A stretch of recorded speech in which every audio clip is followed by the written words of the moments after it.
was once has gone away.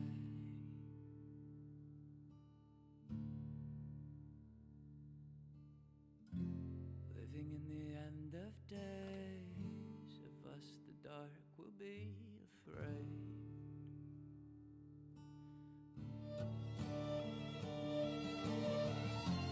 Nothing could be the same. What was once has gone away.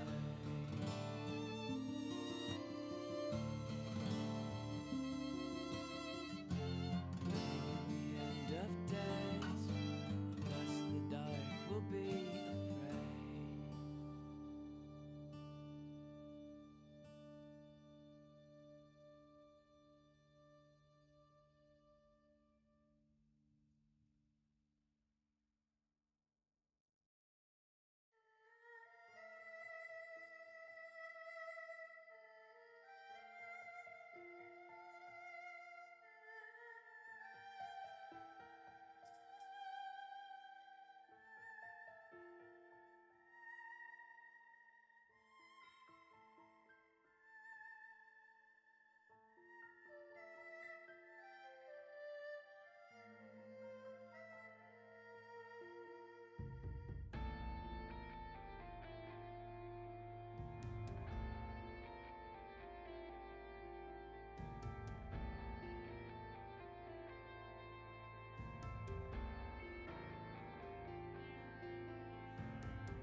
The fire on the ocean, the floating of a poison in the hay,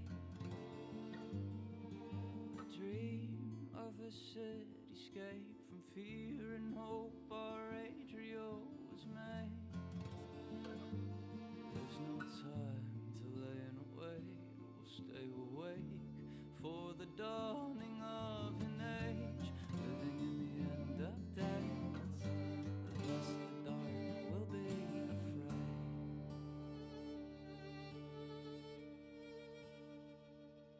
Meeting in the dead of night, two ships circle and align their passing toward. Tether ropes along the sides shine their lights onto the future they behold. Into the sky we must go, a new home we will build our Adriel, staring at the mess we've made. What was once has gone away.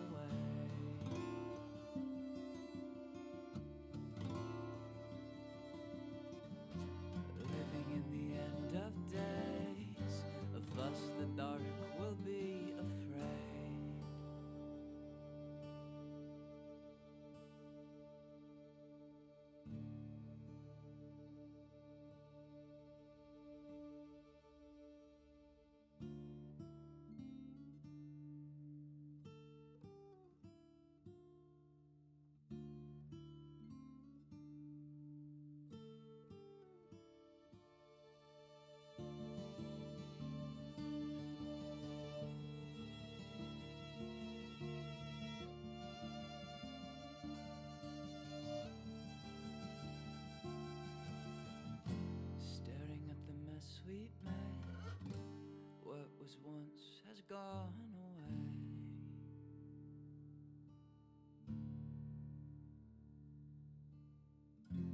Living in the end of days, of us the dark will be afraid.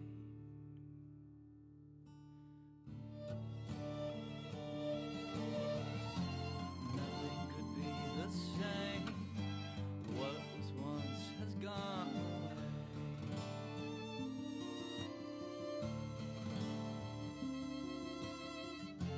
Living in the end of days, of us the dark will be afraid.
Fire on the ocean, the floating of a poison in the hay. A dream of a cityscape from fear and hope our Adrio was made. There's no time to lay and wait, we'll stay awake for the dawning of an age. Living in the end of days, thus the dark will be afraid.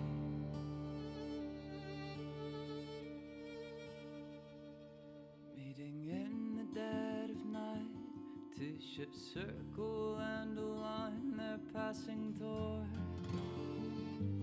Tether ropes along the sides, shine their lights onto the future they behold. Into the sky we must go, a new home we will build our Adrio, staring at the mess we've made. What was once has gone away.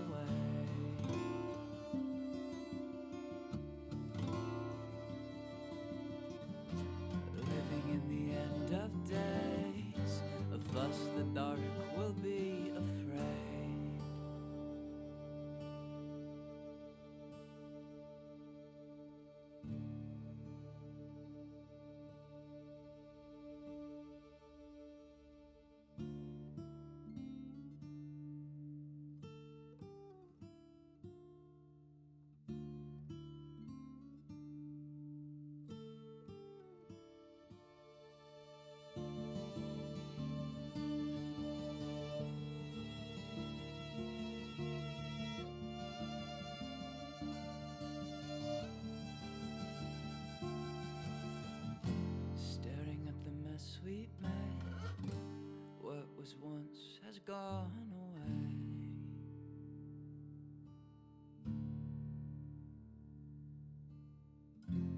Living in the end of days, of us the dark will be afraid.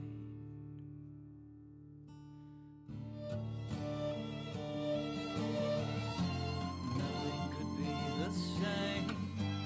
What was once has gone away.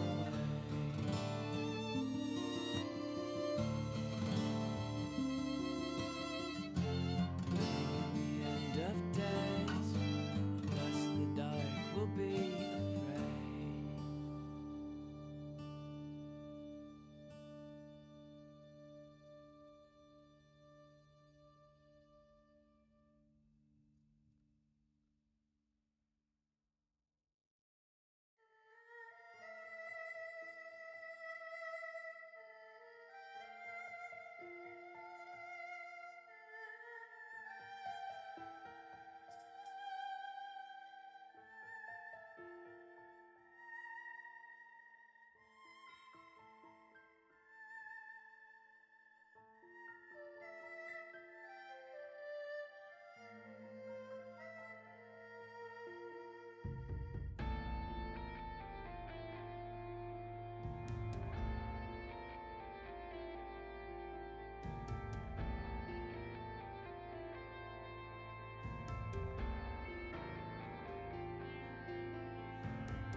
Good evening, everyone, and welcome to Emberwind with the Ember crew. I'm John Helfers, your GM. Welcome to November.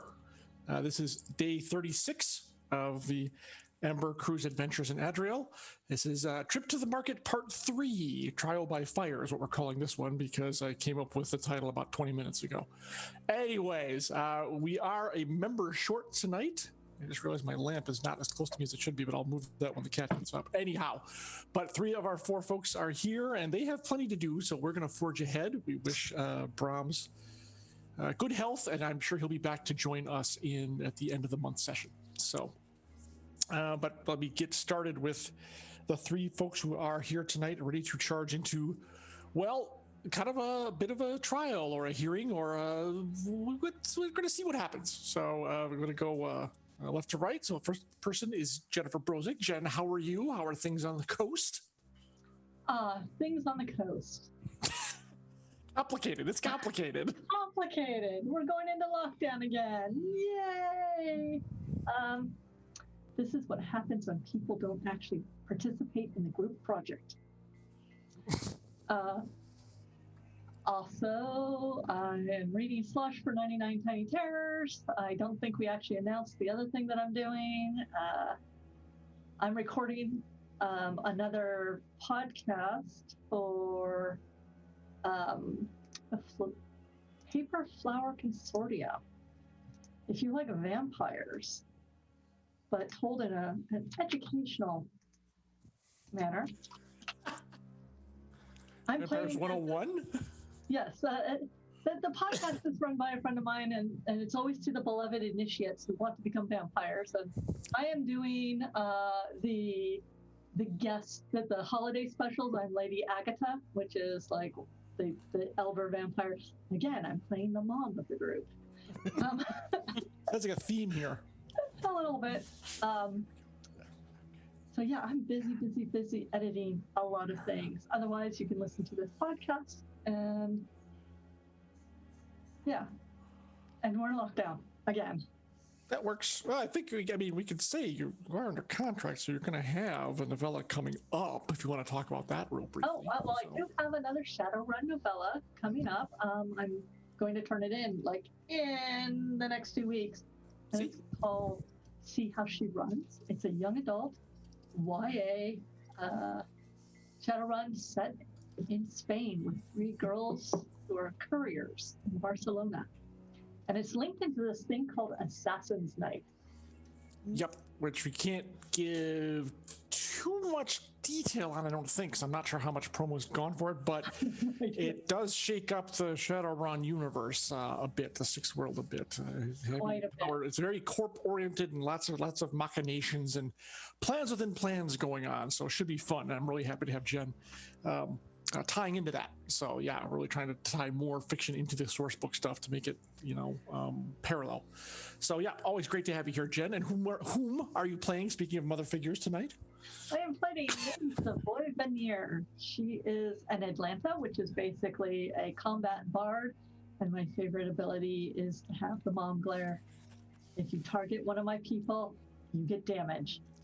you used to great effect last time, as I recall. Yes, I did. I killed a couple of people. It was exciting. Exactly. Yes, It was all planned.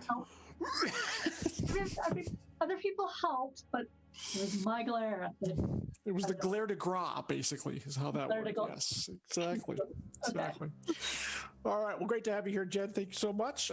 Moving on to not only a great role player, but also the guy who makes sure this all runs properly, so I don't have to. And that is Sai. Cross fingers. Yeah. Knock on wood. Dude, you do All great. right, You do do all great. things, Don't all even worry. things. Don't even worry about it. All right. How are you, sir? In the land down under? Doing okay. It's starting to heat up now. We're getting into the mid-30s on some days. It's because it's summer here. For those listening at home, that's mid-30s Celsius, which is like what, 105 something? No, like 110? no. It's low 90s, I think. Oh, only the low 90s. Yeah. Okay. Something like that. And the joy is my car air conditioning broke, so I've been driving around. No. Yeah, it's awesome when you have to drive around for work and there's no air conditioning. Well, just roll down those windows so the drop bears can get you, and you'll be fine. It's all good. So. Dude. But the air conditioning in your house, your home is working. Yeah. Right? I've got the aircon on right now because I need it. Okay. Well, what time? Wait, what time is it about now? Morning? It is. Yeah, it's now 11:30 in the morning. Okay, so you're It's the entering daylight the hot saving part shift. of the day. Yeah, you had the daylight saving shift, so. Oh God! Don't remind me. Yes, because stupidity. Anyways, all right. And whom are you playing, sir? Yes, I'm playing Laureate, who is a druid, and this is going to be an interesting session, to say the least.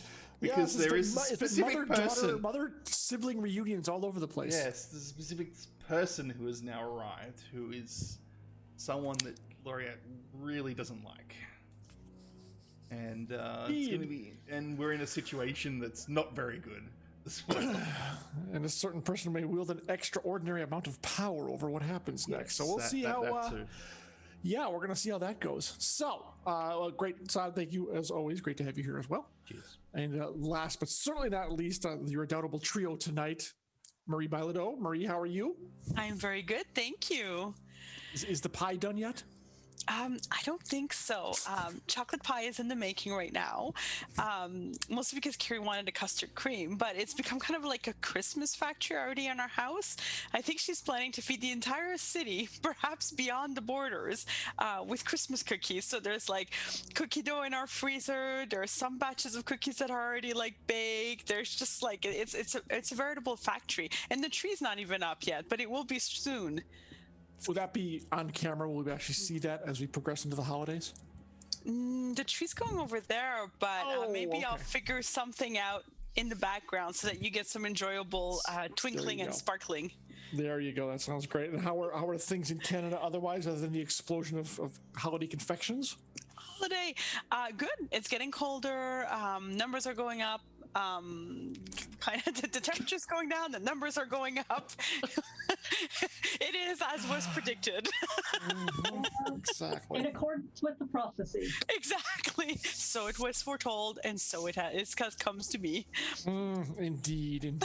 Well, we look forward to mending some fences with our northern neighbors shortly. So, anyways, great to have you here. And who are you playing this evening? I am playing Captain Malma, who, perhaps based on some of my own loves, is a dessert-loving, mace-wielding, airship piloting captain, perhaps a smuggler, perhaps far. It's very unclear. But she's very excited about tonight. There's been some revelations. We're going to go off flying very soon, so soon. And there's a few side missions that she's just really excited about. And she's with her friends. It's so different. Malma has a secret so far, which will be very interesting. Oh, please tell me it's the private princess theory that we've been running since day one. please. I haven't had her mother show up yet, so, you know. All right. And, of course, as I said before, Brahm's unable to be with us. He plays the fourth member of the Redoubtable crew, Everest, our foreign fire starter, or Ardent.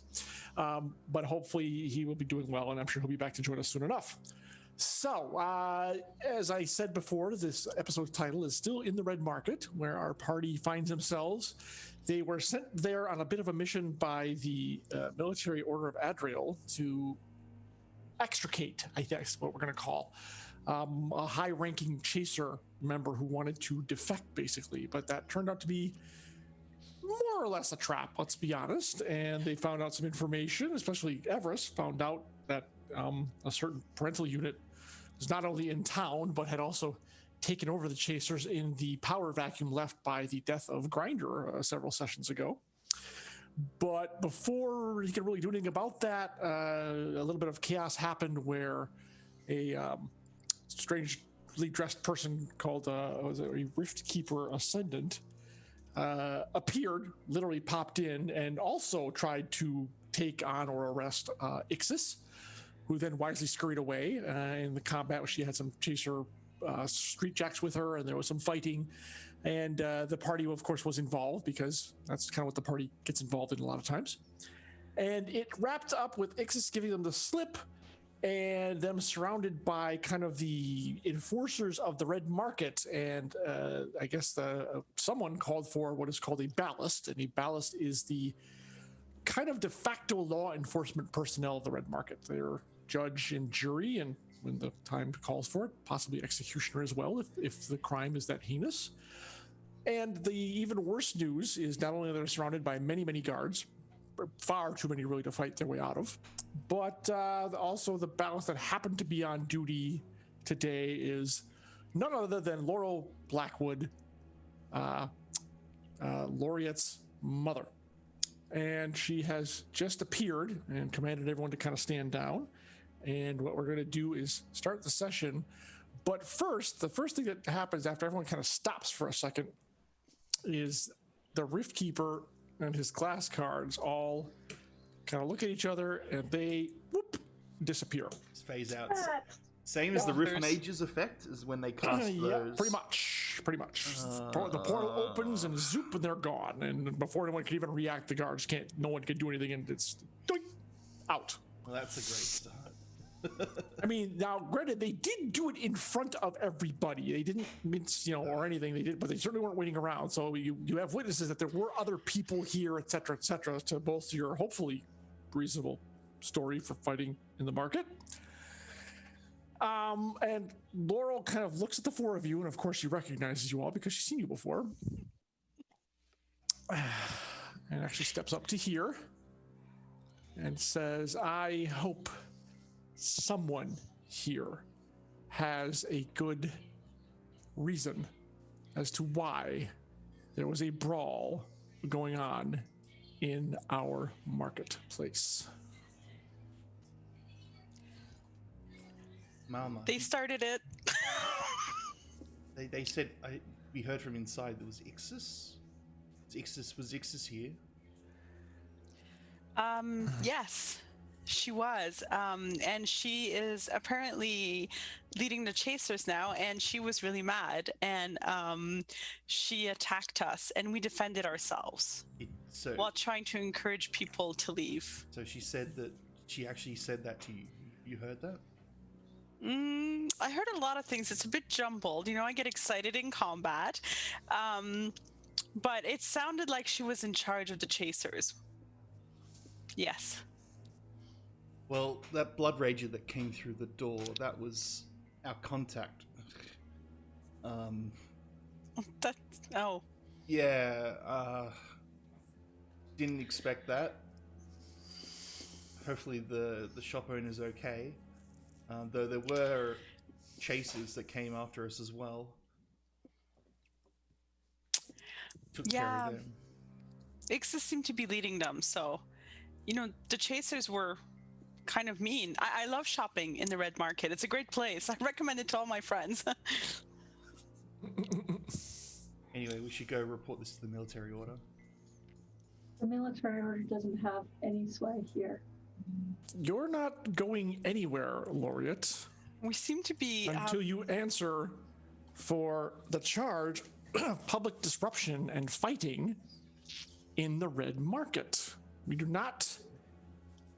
Rules are here for a reason. You know this, despite having been away for so long. And you don't just walk out after pretty much starting a brawl here. Now, I have questions, and I want some answers. If I don't get them from you, I'll get them from your compatriots. But no one is going anywhere until you start talking. I put a hand on Laureate's shoulder. And just... I was about to say something, but that probably just like, I'm kind of waiting. like jolted me. To the charge of us fighting in the Red Market, that is absolutely correct. We were fighting and defending ourselves. Yes. All right. And she actually takes out a small leather-bound notebook. I'll just point the corpse of the Blood Rager, and then I'll just say, well, this confirms something that Ixis was indeed connected to these creatures, these Blood Ragers. And it seems that she's now with the Chasers as part of the agreement, if you remember, at the council meeting. That council... This is the Red Market. The charge is that we were fighting because we were defending ourselves. That is true. From the Chasers, and nothing else right here matters. Especially not the noble council, your mother says. They have no sway here. The order has no sway here. You know this, Laureate. I have the sway here. So keep a civil tongue in your head, answer my questions, and perhaps you'll all get out of this in one piece. Now she turns to Savoy. I'll need names from all of you, please. Lady Savoy Veneer. She raises an eyebrow of the merchant family. Veneer. Yes, ma'am. Or lady. Sorry. Okay. Or whatever. I say it correctly. Ballast is fine. Yes, Ballast. He looks at Laureate, jots the name down because she already knows who that is, and then looks at Malma. And you? Captain Malma Calyx. Gore-stained mace there. Is that right? And what is your association with these people? Friends. Hang out, doing a bit of shopping. Didn't go as well as we'd like. So you were just here casually shopping? I overheard something about And she goes to Everest, but we'll move past that since Everest is not here right now. So, it seems like you were here for certainly more than shopping. And she turns back to Savoy. Why were you here? I heard something about a contact, and she does look at the body of the Blood Rager, which is still on the ground. Start from the beginning. Start from the beginning and tell me everything. We were asked to escort a person out of here who claimed to be high level within the Chasers. Asked by whom? The man's name is Gillis. The words came through the military order, and he asked specifically for the heroes of Felspar. So the order was behind this. The order passed along the request. They passed along the request, or they made the request? And choose your words carefully, my dear. And can't remember what it is. They asked if we would do this. That is what they asked. So the order are the ones who created this mission and sent you on it, correct? As far as you're aware, Jen, that is the case. Yeah, actually, I'm really thinking about it. Okay. Yes, I believe that is correct. Make me a fast talk roll on that one. That pause was just a little too long. Lord, fast talk, and I suck at. Oh wait, no, I don't suck at that. Let's see if I'm playing D&D today. Am I playing D&D? No. No. All right. Playing Emberwind. Yay. Yeah, you kind of puzzle like, oh shit, she needs an answer, but you covered it well enough where she just seems like she kind of listens to you for a second, but then moves on. All right, but and then follow that up with an insight check. And if anyone else who's observing Laurel can also make an insight check if you wish. Sure. It is optional; you don't have to. I'm just beating with anger at her. So Absolute anger, and I'm holding it back. I am holding back as much as I can. All right, do it. All right. I'm so proud of you, Marriott. I really am. Yeah, then you both notice at the mention of when she says the order was behind us, that statement did not sit well with her. Very awesome. Awesome. I believe the chaser decided on the location, probably knowing that few people would start trouble in the red market because of your presence. That is irrelevant. The agreement between the market and the order is very clear. If they had wanted to do something here, they should have come to us first rather than trying to slip this by. There will be consequences. But that is not for you to worry about. Right now, I'm much more worried about you saving your own skins. Oh. So, you had this mission to extract this this supposed, the glances at the corpse again, high-level chaser personnel. I take it that did not go as planned. So, what happened next? Laureate and I went into the shop. I point at it. Okay, yeah, it's kind of easy to see with that broken door, so not a problem. Gave the passphrase that we were heroes of Felspar. The person came out, was surprised that we had met him, and then Laureate and I were immediately attacked by 6 chasers. I'm not certain. I think it was only 3. 3 or 4. Inside. Yeah. I'm sorry, Jen is not remembering the. That's all right. It's all right. I mean, you can exaggerate if you want. That's completely up to you.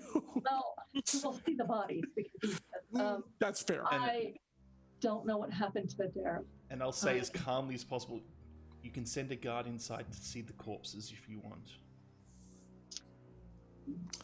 Yes, I will do my job. Thank you, daughter. You have no right. While in combat with the 3 chasers, Gillis suddenly cried out in pain and transmorphed into, and I point to the dead body, and then proceeded to attempt to eat our faces. And that was not only the chasers you were defending yourselves from, but also that thing, too. Yes, so that once it turned into that, yes, we were defending ourselves from that. And the people who were just here a few minutes ago, and then suddenly vanished from our sight. Were you involved? Did you know of them? Do you have any connection with them? Me personally, I came out and saw them. I don't know. I look at Everest and Mama. They more. I literally don't have any idea who they are. Okay, hold that thought. So she turns to Everest and Malma. Those two were in the shop making contact with your chaser target. You two were out here doing what? We were out here keeping an eye out in case this was a trap. Good instincts. And Ixis showed up, and the Rift Mage showed up, and they wanted to pick a fight with Ixis, it looked like, and we were kind of caught in the middle there. Got a bit awkward. I don't know what the Rift Mages wanted. I didn't have the time to ask.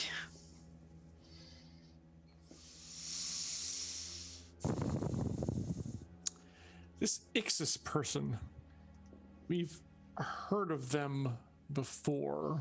You had mentioned you believe she's now running the Chasers.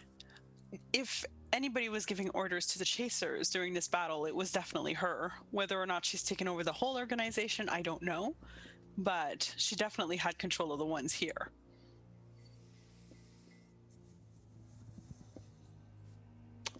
Right. He looks at Everest for a moment. Doesn't say anything because there's no real reason to, and I doubt he would speak up about his conversations. We're going to let that lie. She looks at two of the guards who actually head into the shack, as they stated. And you as well, Captain, had no connection with the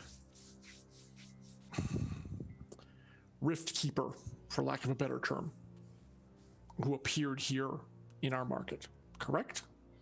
No. Nothing. Didn't even get their names. Kind of rude. Well, they didn't stick around long enough to introduce themselves either. I see.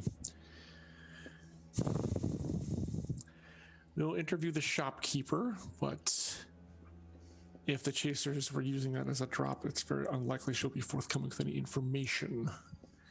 We'll also interview witnesses around the area. So I'm going to have you four stay here for a few minutes while we canvass and get some, shall we say, corroborating statements. If the folks around here agree with what you said, then there shouldn't be any real difficulty. We may have to levy a fine, of course. Brawling in the streets, no matter who started it or who's defending whom, cannot be tolerated in the red market and will not be tolerated. Hopefully, more punitive measures will not be needed. Stay here, and I shall return shortly. And she goes and heads into the shop, leaving the four of you surrounded by a lot of guards. I lean to Laureate and I'm like, well done. She was really trying to push your buttons. Well done. I'm going to explode any moment. Don't. You're doing so well. We'll have someone else to punch later. We're doing so well. Can I squeeze your arm really, really hard right now? Yeah, grab my wrist. My wrist will take it. Thank you. Do it. It's fine. You just see me just like full on, just hard squeeze it. You got this. You're good. While having like one on my staff and then one on her arm, just like. I'll kind of lean over and say, Laureate, thank you. Remember, somebody needs our help in the morning, so the easier we extricate ourselves from here, the better it will be for all of us. And then we can go away, and this is going to be great. We got this. We got this. It's all good. We got this. Yes, Triffid, I am the law, exactly.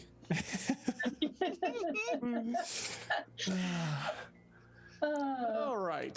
Is there anything else you guys wish to discuss while you're waiting? No, I'm actually really, really pleased with Laureate and Alma at this point. And Alex is currently so quiet and not getting all upset about that Ixis claiming to be in charge of the Chasers. So I think he probably would have said more on that, but Possibly. Well, that's 2 for 2 now. Twice we've seen Ixis around these blood rages. They appeared she was around. well, appeared is the wrong word. Transformed. That thing, Correct. it was really gross. Can I tell you guys the freakiest thing?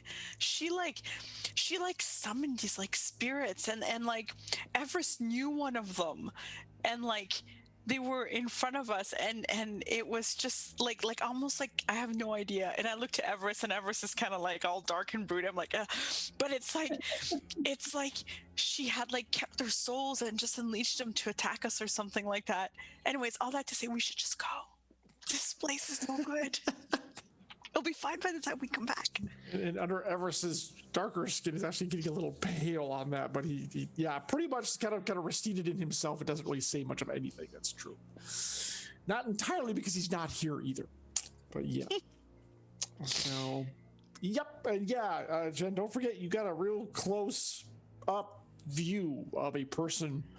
No, I remember your Transforming. explanation and everything, and I'm just like, Yeah. I have a very good imagination, so the whole thing, just and pain and yuck and Yeah, very gross is like an understatement, but that's pretty accurate. definite all things magic. considered. It didn't rift in; it just Yep. sort of. And I'm still covered in callus. That's Yeah. true. Yeah. Yeah, we are all just basically covered in gore at this point. Mama's barely noticing. She's pulling out more dessert. I mean, she's good. Well, Mal was probably covered in ghost ectoplasm, whatever those things are. Like, Yeah, actually. No, Bit shiny, bit That's- radioactive. Kind of as it dries, kind of imagine flaking it's up a like bit. imagine it's like Slimer, where Slimer explodes, all the goop just goes everywhere. Mhm. I hope the fine isn't too hard. This is- They slime me, Savoy. They slime me. Okay. Mama wouldn't say that. She'd be just like, You'd be like, "He can eat a bath What is this? and some dessert." What is this? Oh no, this is not good. It looks like a jelly. Oh, no.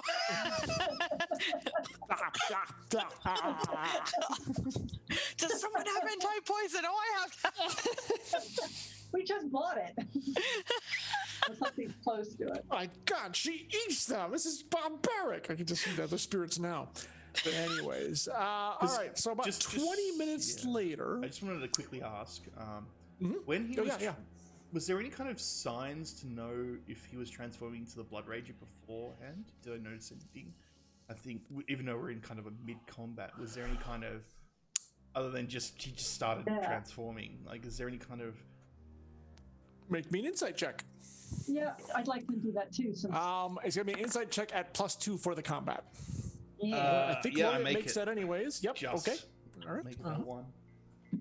And oh, Also music, John. +2. Yes, I still get it. Now that I think about it. Okay. So, I'm sorry. What'd you say about the music side? I don't hear it. Is it on? It's I on. can hear it. Yeah. Chet, you got the Oh, music no. playing, right? Oh, I there mean, we- it is Whoa, kind that of was kind of weird. low key. It just It's was kinda off low-key. completely, and as soon as I changed the master volume level, it turned on. That's weird. Okay. All right. Let's see. So, Everest. No, I'm sorry. Everest is not rolling. Laureate made it. You both made it, right? Yep. Okay. There was, other than his physical response, there was really no warning of what was going to happen. Maybe you think, maybe if you were like observing him in a controlled environment and could have studied him, I don't know, magically somehow, possibly you might have gotten a better feeling or warning. But just as far as you know, and you guys can compare notes on this, you pretty much saw the same thing. He kind of like grunted, doubled over, and then Blood Rager time is what happened. So, yeah. Sorry, what was that sound effect again? What happened there? Oh, okay, got it. It's the sound of body mutating. Skin splitting, muscles bulging. I mean, think of any anime where someone like the last scene, one of the last scenes in Akira, where he turns Yep. into that I was big just thinking that. Yeah. thing, beast. That's exactly what it was like. It was a very Akira sound effect too, so it definitely works. Yes. Japanimation Studios. I'm your Foley guy. Come, hit me up. Anyways, so yeah, if you guys like, you can role play this if you want, but we can cut to the chase too. You guys both kind of saw the same thing. You both agreed there was really no. I'm just worried that warning. there's if she can do this on will to people, imagine a whole chaser gang being able to do this. That could be a problem. Yeah. Well, the other thing is maybe they had to eat something. So maybe they had to. We don't know enough. We don't have enough information. We don't have enough information. But except we do know that body needs to be burned, or it's going to reanimate. Right? Yes. That is something we. A couple of the guards kind of hear you. They glance over at the. Yeah, body. I actually turned to. Oh yeah, that's. We'll look at the guards and go. Oh yeah, that body will revive eventually and start attacking. So you may want to burn it. That's not a joke. Yeah, it happened in the academy, and it happened in the military order, when they both had bodies from the gala event. Well, if the ballast deems that will be the case, we'll certainly pass that information on. And yeah, okay. Thanks for letting us know. I believe you have about 24 hours. Oh, actually, even less than that. I'd probably give it 12. Is it 12? That's true, because you guys had the fight and the body was brought over to the academy, and it certainly a day had not passed before you went over there to check things out. So yeah, okay. It's like, so 12 hours maybe, one of the guards asks. We weren't there, so we weren't able to time it exactly, but anywhere from, I'd say, 3 to 12 hours. Yeah, it stinks. Just burn it. Sooner the better, honestly. Otherwise, be prepared to have to. If you have to fight it, you want to fight it with distance. Unless you're willing to take it to the academy so it can literally suck the life out of you. Properly seal it up, contain it. Again, that's above my pay grade. The ballast will be making those decisions, but we will certainly pass that information on, as that will probably influence her decision. To your funeral. Laureate, we are under the ballast's orders, so like I said, we'll pass your information on, and thank you for telling us, but she's the one who commands us, not the other way around. Yep. All right, anything else the party needs to discuss amongst themselves or talk about? No, but I do want to take a quick look around to see how the bystanders, if there are any, or the shopkeepers are reacting. There's, like, now that the fighting's over, then people started to come out from their tents and kind of looky-looing, as is the case. Several of the guards have actually gone off to start interviewing people, and they're talking about, the usual kind of canvassing the area, basically. Okay. After about 20 minutes, Laurel comes back out. The two guards also come out. The guard was this one right here. Comes up to her as she's about to address you guys and says, Ballast, if I could have a word with you for a minute, and takes her off over here. They have a hurried conversation where Ballast glances at the party again, the party once more, back at the guard, and he's pointing at that, apparently making his case fairly vehemently, all things considered. You can't hear it because it's quiet, but he's very obviously fairly animated about what you guys told him. So she nods and comes back. Actually, we don't need him anymore. She whispers something to him. He goes with nods to 3 others, and they kind of take up very ready positions around the body, which I think was somewhere around here, if I'm not mistaken. I think it was like here-ish, or something like that. Yeah, they take up positions with like hands on their weapons. They're ready in case the suddenly makes a move. She comes over to you. Lady Veneer, I trust you have quarters in the city, of course. I do. And also, I trust you also know where to find these other 3 should we have follow-up questions. Yes, also at the Veneer estate. Oh, good. That'll make things easier if there is indeed follow-up interviews. For now, the shopkeeper did corroborate your story, saying that you were set upon by the chasers and were defending yourselves. However, as I said, brawling is not condoned or tolerated in the market. So I will have to levy a fine on your group of 100 gold pieces, payable immediately. Immediately. Oh God, do I have 100 gold? I have been. I know. I basically looked. You guys each have 25. Yep. I know Everest does. You Yeah, I do. I'll And it- chip in Yep. 25. Collect it, and then I will hand it over. Okay. We may have follow-up questions depending on what our interviews find, but with this in hand, looks at all four of you, you are free to go. Thank you, Alex. Yes, and let's try to mind our step in the red market in the future. I understand this was not entirely your fault, and as I said, there will be consequences for the order in time. But for now, you are free to go, and I suggest you probably should exit the market and maybe not be around here for a little bit in the future. But it's certainly not off, don't consider it off limits, just perhaps be elsewhere for a week or two, just to be safe. Appreciate it. And then I basically have Laureate, who actually still has my wrist. Yeah. You're gonna go. I'm gonna trust She that. pretty much says to all of you, thank you for your cooperation in this matter, and then turns with the guards, and they all start heading out, except for the handful that are still interviewing. But the honor guard, and she sends a runner off, and then she takes a position up here, also watching the corpse. So, and the others start to leave you. It's obviously very clear that you're free to go. So they start. Alrighty. You pretty much have to So pull very her quick. away. Very She's like quickly. about to say something, and she's like, Nope, give her the nope, tug.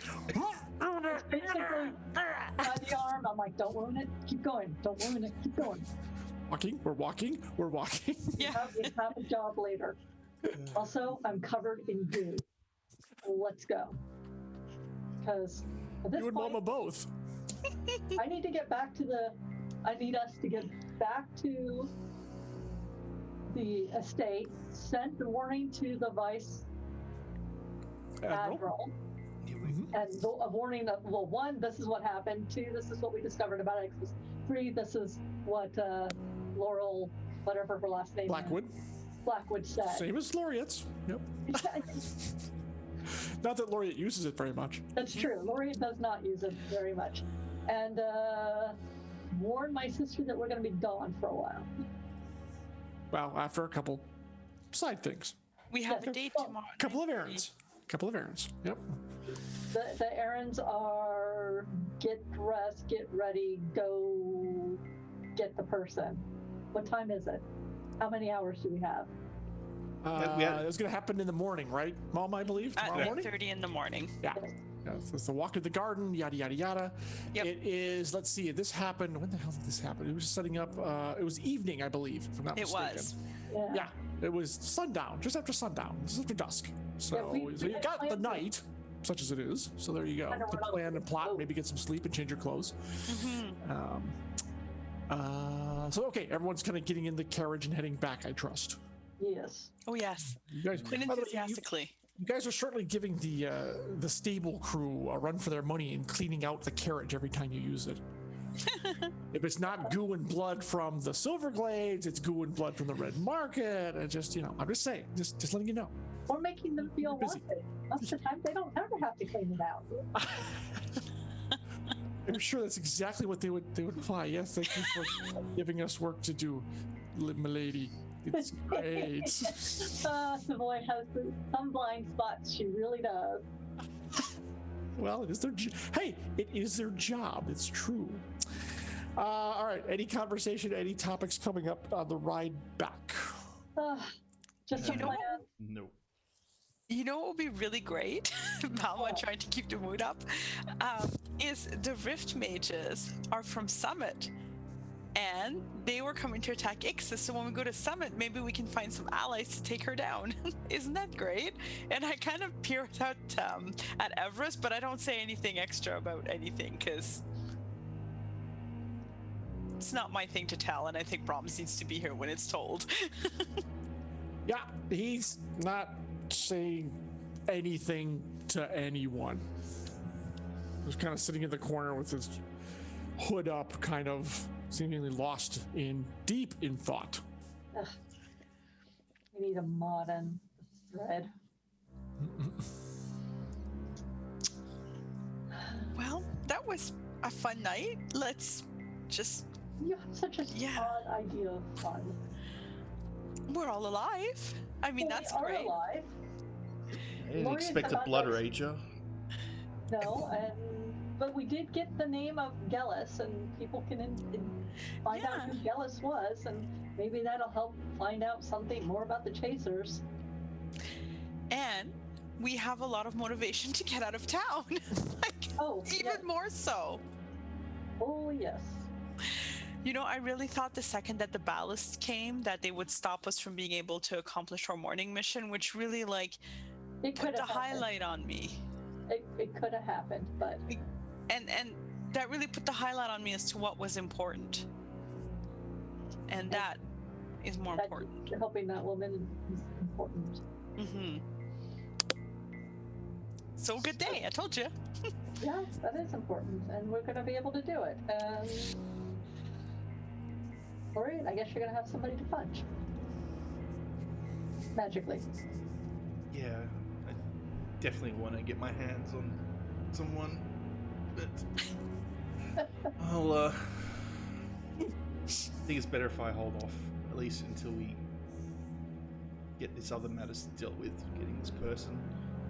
Well, the idea is to gather her and her lady up and make a beeline for the cupcake and then leave.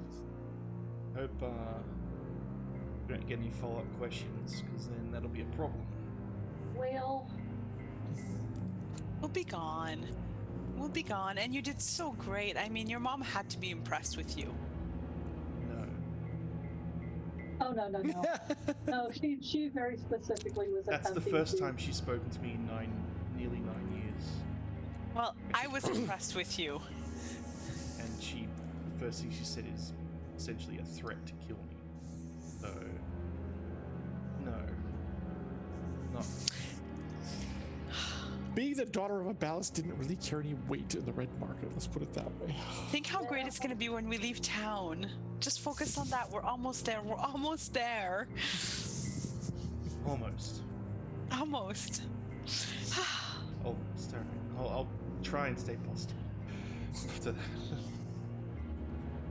Just wanted to punch her so much. I know you did, but it could have gone so much worse. And it did, and that's good. Punch your mother. Anyways. All right. Okay, so assuming there's nothing else anyone wishes to bring up at this time, the rest of the trip will pass in silence, or relatively speaking. No. Small talk or whatever. When we get back to the state, whoever meets us, I just look at them and say, I'm sorry. Oh, but the footman kind of alight, hold your hand, hold their hand out to have you alight from the carriage. Look inside, like, oh, footman's work is never done, my lady. Don't you worry about it. We'll have it ship-shape in no time. And then, as you're walking into the house, you are greeted by none other than your sister. Shannon. Kind of looks you all up and down, especially you, Savoy, and you, Moma. We don't try to get into trouble, but we're okay. Everything's fine now.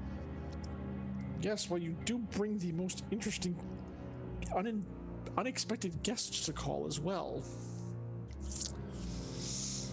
And she steps aside so you can see into the main hall, and sitting at a position near where Shannon usually sits is the Rift Keeper. Oh, Lord. Oh, shit. And she says, calm yourself. We've been having a most illuminating conversation. He is not here in any adversarial capacity, but I think some of you may need to get, well, maybe all of you may need to get cleaned up a bit before we sit down and discuss why Case is here.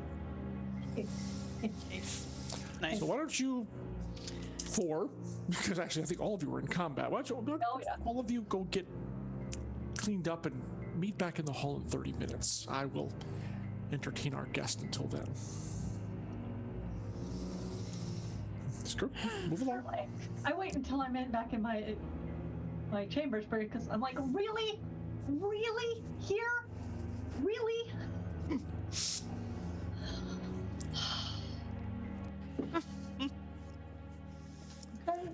All right. If there's nothing else, we'll say everyone gets cleaned up, clothes changed, looking spiffy, etc., and then we'll reconvene in the main hall. Unless anyone else has something to do or need to do during that 30 minutes. I think I'm good. Yeah. Yeah. Cleaning up. If we're I'm going to be good. I'm doing some kind of night raid, if there's any type of gear we need to... It's more 9:30 like in the a morning is not morning really that much of a night Yeah. raid, so Yeah. unless you feel like you need to get in a position early or something. But I'll let you guys figure that out.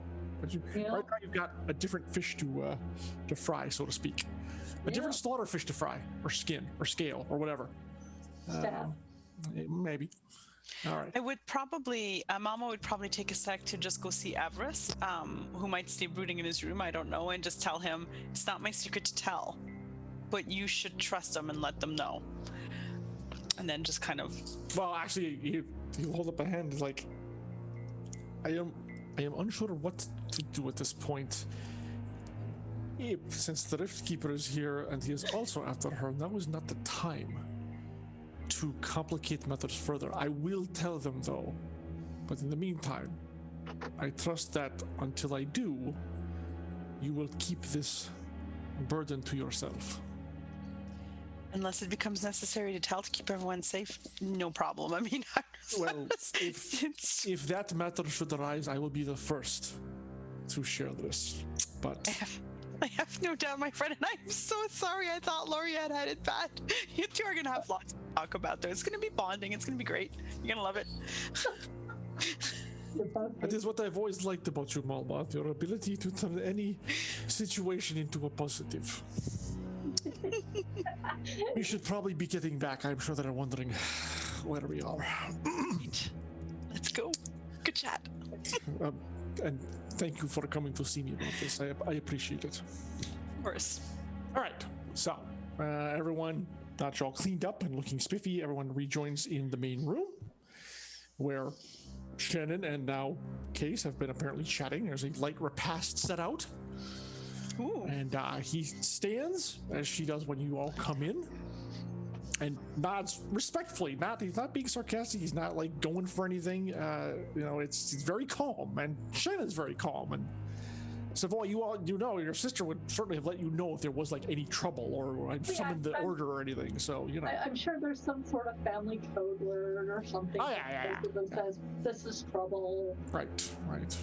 The shipment's going to be late or whatever. Yeah, exactly. Yeah. There's none of that. It was all very, like you said, it's been having a very nice chat. Okay. So,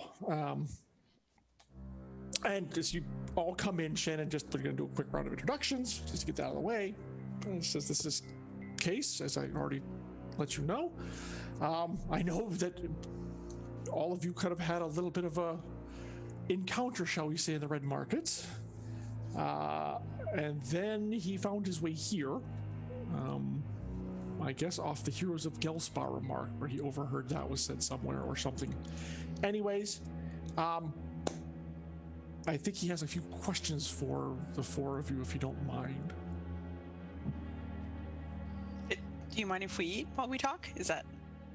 And he says, please, go ahead.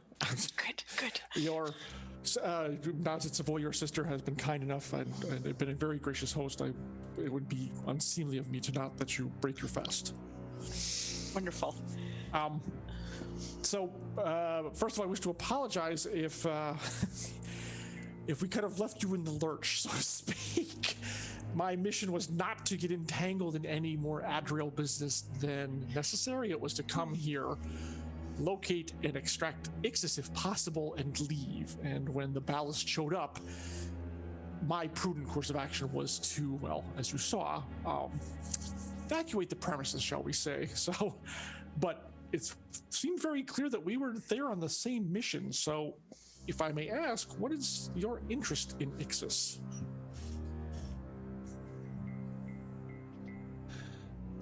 Where to begin? No, it's just like she's an incredible threat to Adriel. She murdered all of his family and mentors, and I point to Everest. Who nods? She has basically started bringing. Well, as we assume, as she's the one who's bringing in the Blood Ragers because she's been there every time one's popped up.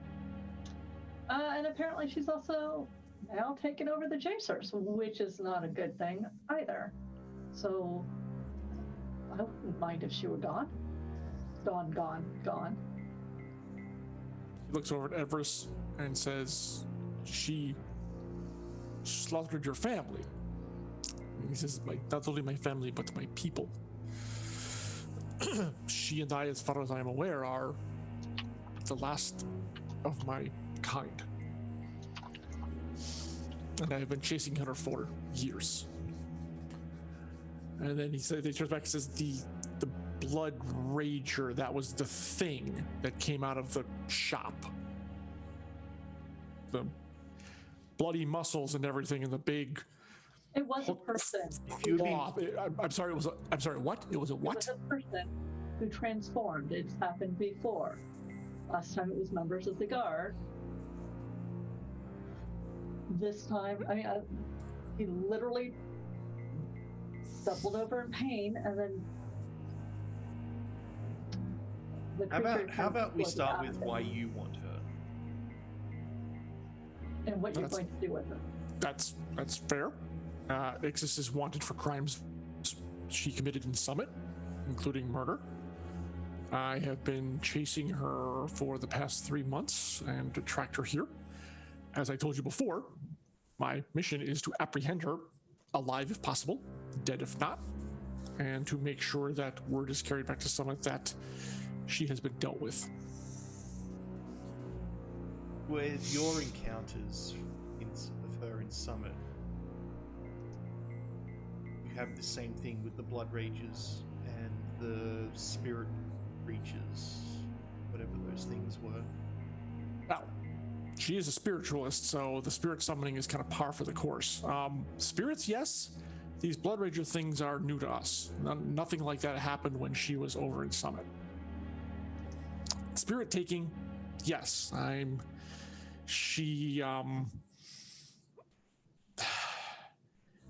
shouldn't be saying this, but one of the people she killed and whose spirit she apparently absorbed, and Everest, you see Everest lean forward at this, was one of our high-ranking rift mages.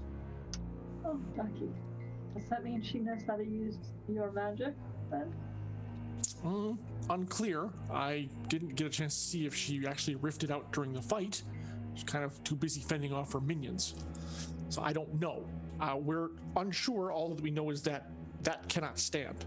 And so that's why, if we could take her alive, we would wish to figure out a way to free the master from her.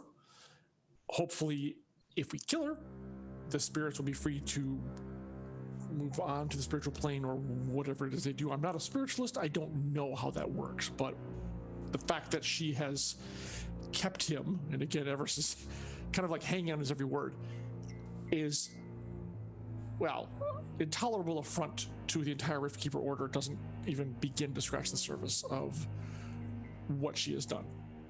Not to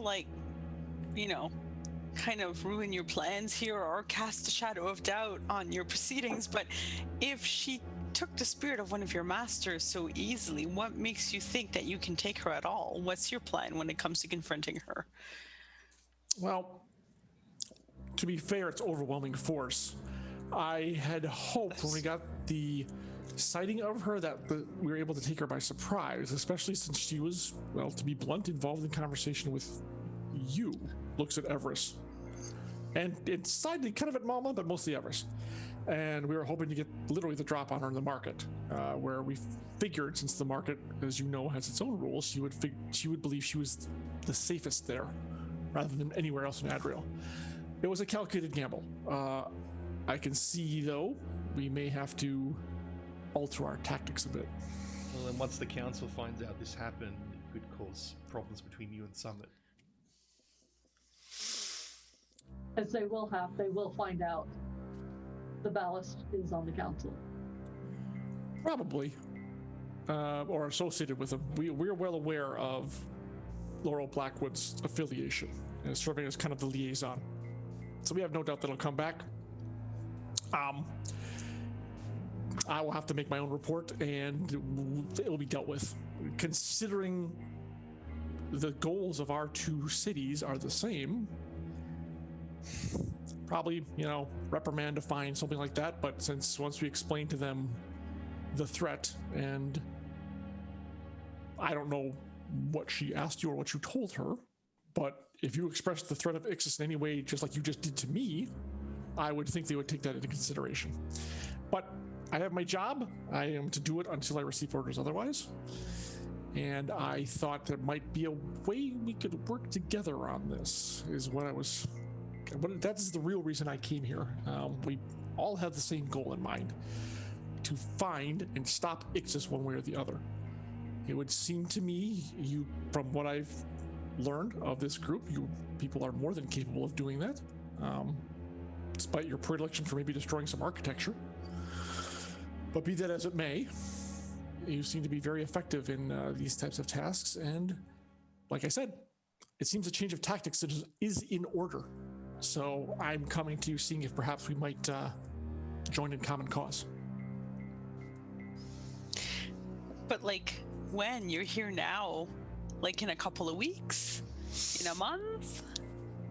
Are you willing to let Ixis run roughshod through the city for a couple weeks or a month? Me? Personally? Oh, sorry. You probably weren't asking me personally. I'll just let Savoy answer that. Any or all? No, if you say that, he says any of you, all of you. You live here too, Malma. You are not a citizen of Adriel then. No, I'm not a citizen of Adriel, though I have a lot of friends here and I like them. They're quite nice. Oh, what if she started going after them? What if she started coming after people you care about here? You do not need to give us a guilt trip. We are aware of what we have been dealing with, perhaps longer than you. Well, we also have... He nods at Malma. Apparently, some of you don't have the same perspective on it, and I appreciate your reply, Lady Veneer. Honestly, seem to be taking this seriously. It's only been by chance that we've spotted her, really. 2 events. Well, yes. Oh, I'm sorry to interrupt. What was the previous event she was at? She was at the and you said these Blood Ragers were also there. That's correct. It was at the gala a few days ago. The Midnight Gala. I heard. Okay, yes, that fits my. I heard of that event, and the rumors on the street were, well, let's just say, quite vivid as to what happened. But okay, that fits. And I'm a little puzzled that perhaps someone here who has a little bit more knowledge of the city can enlighten me as to why she would make an appearance there. It doesn't seem like her style. That's what I'm trying to figure out, really. What she doesn't seem to have any kind of purpose right now. She's only just seems to be. Maybe she's just trying to test the waters. But to what end? Did she steal any spirits at the gala that could have been useful for her? If we think she might be. All we have is just dead bodies of various guards and people. So it's hard to tell what her goal really is, other than what we've seen so far. It's just pure mayhem. We do know she is an agent of chaos, and she loves to stir up chaos. And she is doing a very good job of that right now. And she now has a group that has some of the best connections in the underground, that she can get anywhere in the city, probably without anyone following her. Yes, this chaser infestation your city seems to labor under seems, I don't know how dire, but certainly a thorn in the side of the city in general. Well, we disrupted them a bit, but with her at the reins now, I mean, it could get worse. That's what I'm worried about. Indeed. Well, yes, if and his gaze kind of flicks to Everest again, those who have encountered her before, and goes back to Savoy too, as you are all, I think, aware of just how dangerous she can be. So, pardon what may have been my effrontery, but to say that, to let her roam free for a couple of weeks or a month just seemed a little surprising to me, that's all. There are several things that we need to do that are not within the city. Also, there are other people within the city who would be interested in assisting you. It can't be just us. We may be the heroes of Gelspar, but we are 4 people, and we are very different levels within society, and what's happening needs more help than we can give. You're going to need more influence with the council in order to get her. I feel like you should Especially probably... if we're working with Summit. Remember, Summit wants to work on Adriel's land. That's not something we can just do. Where did refresh my memory, Jen? Where did that come from? Aren't we like almost at war with Summit? Well, Not per se. there are No. tensions, but not really like... Yeah, I mean, remember that incident? Remember that incident way back at the Silverglades when you ran into the Rift Mages who seemed to be intent on sabotaging it? Right. Was that? But the fact is, I'm just saying we can't just simply agree to work with this guy from Summit on the behalf of Adriel. We just cannot do it. I totally agree. do you need to get some permission from someone? I am not authorized to go seek help from the authorities here. That is not what my leaders want. You will have to find someone in Summit who can formally request it. Otherwise, there's not much we can do other than just hopefully find it randomly, because there's no way of tracking. But you're already looking though, correct? I'm saying we join forces. Okay, you're doing it anyways. I'm going to do it anyways. Why don't we join forces? Other than your predilection for following the rules, which, let's face it, from what I've heard, you guys seem to jettison, and this is not an insult by any means, but you guys seem to jettison when it suits you. I don't see what with it. We're all aiming at the same target here. Why are you getting cold feet now? It has nothing to do with cold feet and everything to do with previously agreed upon duties. As in, we cannot drop everything right now and help you. There are people in need that we have promised to help. And that's what we're going to do. All right. That I understand previous obligations. If you had a direct information that we can capture her right now, then maybe we'd try and help you, but would I were so lucky. Yes, but being strangers here, of course, makes it difficult to move about. Which is why you should make surreptitiously. Friends. And I recommend various people, the council and the military order would be a good start. Military order, some on the merchants. Maddox would be a good one. I'm talking to a merchant house right now. I'm sitting in one. I look at Shannon like, help, please. She steps in and says, well, Case, you are sitting in a merchant house, but that does not mean that we have the wherewithal to sway certain people. Now, who mentioned Maddox first? Was it Laureate or? I did. Okay, I did. Yeah. And then she kind of glances at you as like, are you comfortable brokering an introduction to Maddox? He probably would have a vested interest in this if you feel that's a good idea. Pardon the side conversation. She said to me, he's like, yeah, it's kind of one of those things. I'm actually pretty sure Maddox would be really interested. He is an opportunist. He would absolutely love to broker stuff. He also has the money. And he is, and no offense, but he is a higher level merchant than the Vanier household. Mm-hmm. Interesting. Oh, wait. That Maddox, right? The one who hired you to save Gelspar. Of course. Well, yes, if you wouldn't mind arranging an introduction to him, I think it's possible we could have topics of mutual interest to discuss. That could be very helpful to me. Mama's like kind of gets more and more kind of annoyed at herself, at everyone, and then she turns to Everest, and I'm sorry, I have like you play this how you want, John, but she's like, Everest, what do you want to do?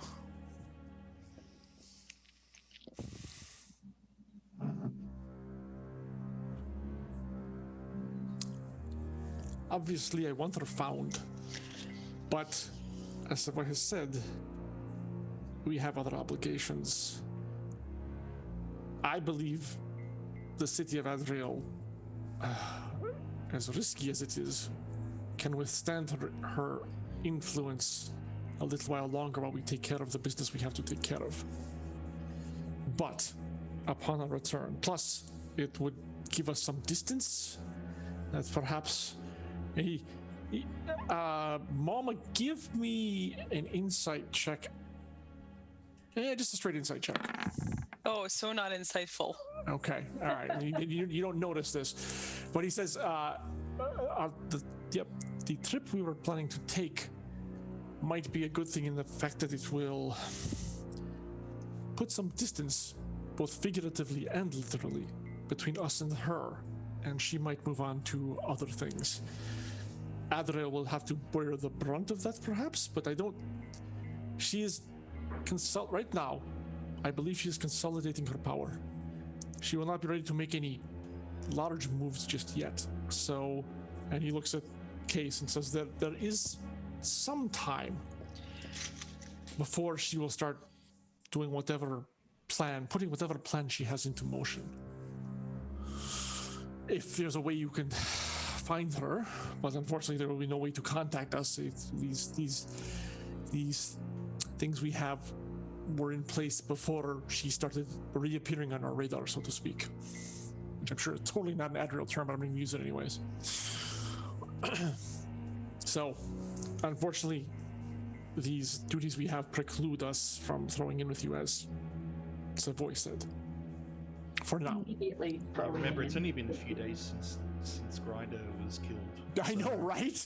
So I think it's been less than a week, actually. It's been 4 days. 4 maybe 4 at the days? most. Yeah, four Yeah. So, So that's why he said what he said. Yeah, exactly. It will take a while for for Ixes to get the chasers under her control, I think. Ever speaks of, although given the forces she was able to bring to the red market, it seems that it's moving along fairly quickly. Well, remember, a whole mentioning bunch a of their point. ships left the port as well. So We don't know if they've returned. yeah. This may just have been the group that was left behind. Could we even find Ixis quickly if we had to? Because we can't stay indefinitely here. Good luck. I mean, if she's got the chasers on her side, or any group like that, they can move around very quickly through Adriel.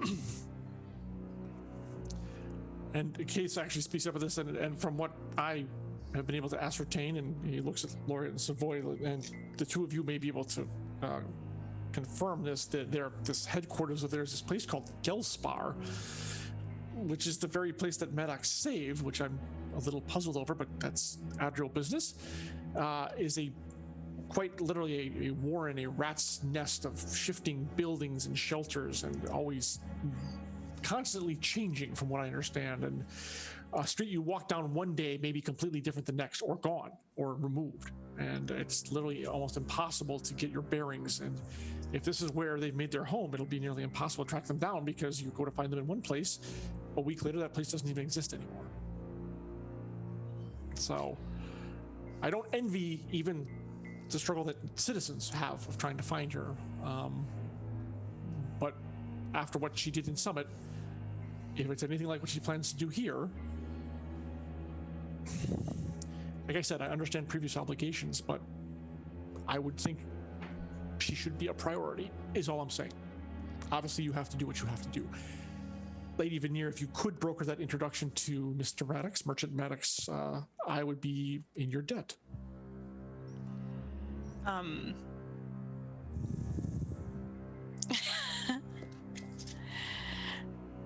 think it's a good idea. I think let Maddox gauge. He wants to help. can't really we don't really represent him, so... No. I would need your full, name, title, and then I will send a missive to him immediately and see what kind of answer we get of his interest, gauging his interest. It is entirely possible that Kendrick Maddox will decline the invitation. How do your powers work? Like, I've seen you rift in and out of places. Can you rift people out too, or is it just you, or just curious? I'm not at liberty to say.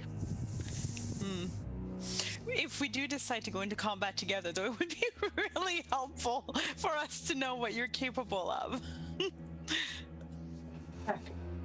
That is fair. Throwing that out there. It is short-term portal teleportation. The rift that I open up is actually access very briefly, to another dimension. And then the exit portal is fixed at a location of my choosing within range. Other people can transport through it if I am touching them. We have not done large groups though, so at the most it would probably be 2. Does that answer your question? It does, thank you. And it was a fair one, because that is correct. If we are in combat and that is a tactic that is utilized, it's probably best if you understand what you may be in for. So. And add a character, John. As soon as I can, I am writing that stuff down for our library. Okay. Because that's more than I knew before. Yep. And he turns to you again and says, if you don't mind, I would write my own message to your Kendrick Maddox, and perhaps that will assist in him granting me an audience. Yes, absolutely. I'll do an introductory email. Take yours and put them both together, and then excellent. Send it out. All right. Well, I thank you for your assistance in this matter. So, and he actually, I don't believe I have any other questions at this time. I do wish to get that message off as soon as possible, if you don't mind. So, I think I'll retire. By your leave, I'll retire. He's like, I can set up a room for you to write in solitude. He's like, thank you. And she summons a servant. They take him off. He nods to all of you.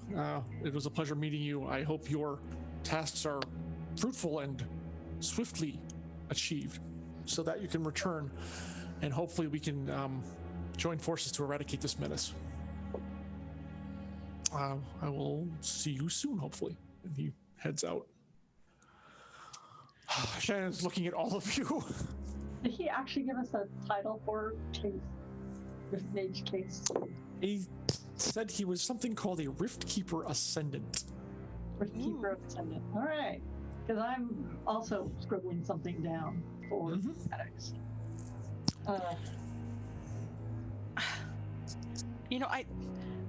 I'm just gonna turn to Savoy and Laureate, and I know I get tunnel vision, and sometimes I've been told my priorities aren't exactly where they should be, although but I've learned to listen to the people I choose to surround myself with. So tell me if the priorities are wrong, and I will reconsider them. The only thing that's not negotiable is what we have to do at 9:30 in the morning. But tell me if I'm wrong.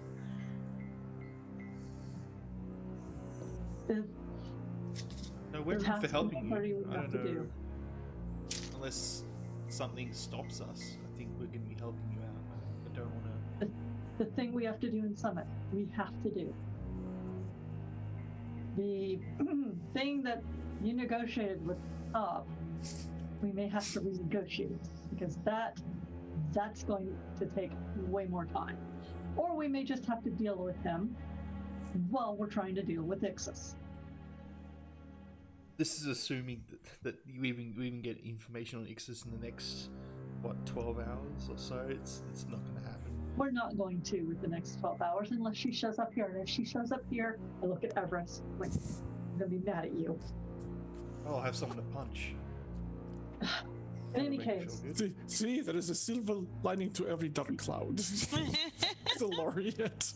I mean, I look at Jen, I'm like, I'm really hoping nobody else is going to show up here in the next week, but I think we're going to be gone for a week. We have to go do this thing, drop this thing off, find this thing, come back. That is what we want to do. Well, you also have that hob matter too. Yeah. Yeah, we also have the hop matter, and that is also You're doing some Big thing. detours on the way. Hopefully it'll take a week, maybe 2. How far is Summit again by ship? a week. Week is good, yeah. Yeah, week, eh? And the other place is about 10 days away at full sail. We're gone at least a month if we're doing all of that. And she says that's assuming you don't run into trouble into the place's name I can't remember when I wrote down. Guinness. Yeah, Oh, thank you. Guinness. Yes, Guinness. Yes, I mean, keep in mind they're still undergoing a civil war there. Or Makes- we could do the thing and Summit come back, and then you go and renegotiate with Bob. I could do that. He seems perfectly reasonable. Shannon raises an eyebrow at that. Her definition of reasonable, perfectly reasonable, and mine are two very different things. I'm just saying, Alma. Kind of glances at Savoy about this, like, are you sure about this? I mean, we could always ask Talon to see how hard it would be to negotiate something. He would actually have a good answer, which will probably, or a realistic answer. which Or will we probably be. What? Yeah. Or we can find something in Summit to use as bartering, something interesting, something that Hobbs would value and offer that instead, even if it's a piece of information that he'd be interested in or something that's, we can try to renegotiate the terms with something. That's smart. That's a really smart idea. He is an information broker. Mhm. That might be able to.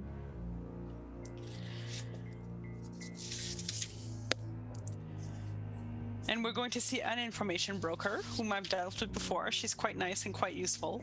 Hamara could help us out. Maybe we could get something interesting with the right amount of trading power of our own. We are bringing her a package, so we can at least try to renegotiate the terms. Of I like that idea. I like that idea. Worst comes to worst, we smash on Hobbs. Maybe that's not the best idea. I don't know. It's hard to tell. I really don't want to have to smash on Hobbs because then we have to smash on Talon and anybody else he has. I like Right. Talon, never mind. Talon actually turned out to be a decent guy with the ship stuff. I don't really want to have to smash on him. That would not be fun. All right, we'll negotiate then. We'll get something in Summit that's of value, bring it back, and see what we get out of it. Worst comes to worst, it's terrible. But He says we'll- no, and then we still have to go out. But or he tries to kill us, but we'll have had a nice airship ride together beforehand. silver linings. Yeah, it's Get some beautiful. azure, in the get some sky. azure in your face before you die. Yeah, there you Mhm. go. That's, yep. I look at Shannon. I look at Shannon. You know how you said I should never get involved with the Noble Council? Well, I'm telling you right now, never get involved with Hobbs. Never. Ever. You will never win. I'm more worried about your involvement in Mom. I mean, no disrespect, but I'm more worried about your party members. Don't worry, lady. Yeah. How are you still in business after all this? She's chuckling as she says it, but it's just an undercurrent of sincerity. It's like, and she kind of looks at Savoy like, Savoy, I've been negotiating, well, not longer than you've been alive, but certainly since we were both children. I'm well aware of Hobbs and why I've always kept my dealings with him to a minimum. Okay. I don't you're right. promise him crazy, massive creatures to pick up. Maybe we should I do an have her order of use it furniture or a specialty item or some wood or something. I keep it simple. Can we negotiate? People, Have you you- people are the ones who complicate things. Can we hire you to negotiate with him? No. And renegotiate those things? Nope. I am not getting involved in this. That's what I thought. You've made your bed, my dear. Now you get to lie in it, or apparently maybe negotiate yourselves into a much tighter bed. She glances at Malma. She says that the thing you have to remember is to be very careful and not to give the least to him you possibly can. We're working on it. It'll be good. We'll figure this out. It's going to work out great. We'll get what we need out of Summit. We'll come back. We'll beat Ixis. We'll settle things with Hobbs. We'll have a party. We'll go back into the Azure. It'll be great. No, I mean, we'll come back. I'm sensing that you are why the term cockeyed optimist was created. I believe you'll find I'm not cockeyed. Touche. What was that? So with all this on your plate, what is your next move? I ask more for curiosity's sake, so if people come looking for you, I know what to tell them. Oh, speaking of people coming looking for us. Oh, good lord. Just don't answer the door ever again. You might want to move. Just move. Just pack up and go. Just put a sign up front. If you're looking for Savoy, she's over there. Just put an arrow in a random direction. So the thing that happened in the Red Market, there's a ballast, Laurel. Yes, because Case only told. That's right. Thank you for reminding me. Case only told me what he saw before he winked out. What did happen after that? Well, we got Laureate's mom showed up. They don't get along. Right. Okay. Yes. I'm aware of that. She investigated things, find us 100 gold for fighting in the Red Market, and suggested that we not return to the Red Market for about a week, but we aren't banned. She did say they might have follow-up things in the next week. For you. And you're not going to be here. You're right. Yeah, you realize that's not going to look great. I mean, if they find you, that's pretty much pronouncing sentence, so you're probably okay. They didn't tell you to stay in town, did they? No, they did not tell us to stay in town. Well, then it's kind of on them. But if they do show up, I will make an appointment for you or something. Please. Thank you.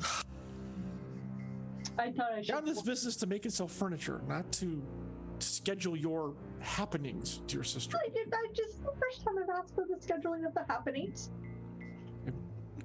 Guests, not that you're not all welcome, and I appreciate you looking out for my sister. And uninvited guests, she kind of looks off to where they took Case. That one's not my fault. Isn't it though? Isn't it? He seems nice. You interacted before he showed up at my doorstep. Therefore, you were involved. I didn't interact with him. I never even met him. Actually, I smashed him with my phone. I'm using the royal we here. Kind of to all of you. One of you, whom you know, interacted with him. Therefore, he showed up here. By the Prince of Property, you are involved. And therefore, it's your fault. Although, actually, he was a lovely gentleman. So, I really have nothing to say about that. It was very interesting talking with him of Summit matters and other stuff that we could, discuss. There may be even some business there down the road. We will see. Maybe. That would be nice for you. I'm looking for a foothold in Summit for a while now. This possibly might be my way in if you will carry a good word back for me, for the house. So I'm mostly needling you because, of course, I'm able to, when I have the right opportunity, turn almost any situation to our advantage. But poking fun at you is also just as fun too. Smiles. I know. Know what our sisters for. However, that doesn't mean you can go off and get yourself killed in some god-awful land and Summit under the mountain or whatever either. So. I point at Mama, she's going to keep me alive. And then I point at Laureate, and she's going to keep me alive. And then I point at Everest. He's probably not going to set me on fire. Not on purpose. He'd better not. He'd have me to deal with. And that goes for you too as well. We'll keep her safe. I mean, despite all of my jovial approaches to life, I do generally tend to come back with my entire crew. At like 80% success rate, 85 even. It's pretty good. I mean, you've kept these three. Well, I think it's kind of a group effort of all of you keeping each other alive. I can't point to one in particular. So I guess it's some sort of weird gestalt coming together, where you're greater than the sum of your parts. But so far, so good. Tonight, well, I'm sending out this missive. and hopefully we're not going to be summoned to Maddox's place, but might happen. Then we're going to get some sleep. Then we have a task at 9:30, and then you won't see us for a couple of weeks. Okay. And then if someone does come calling for you, I should say what? Tell That you'll them I be kidnapped back. her. You're away from the city on business, and we'll be back by X. What you said, 2 weeks should be 2 weeks. Give it up to a month.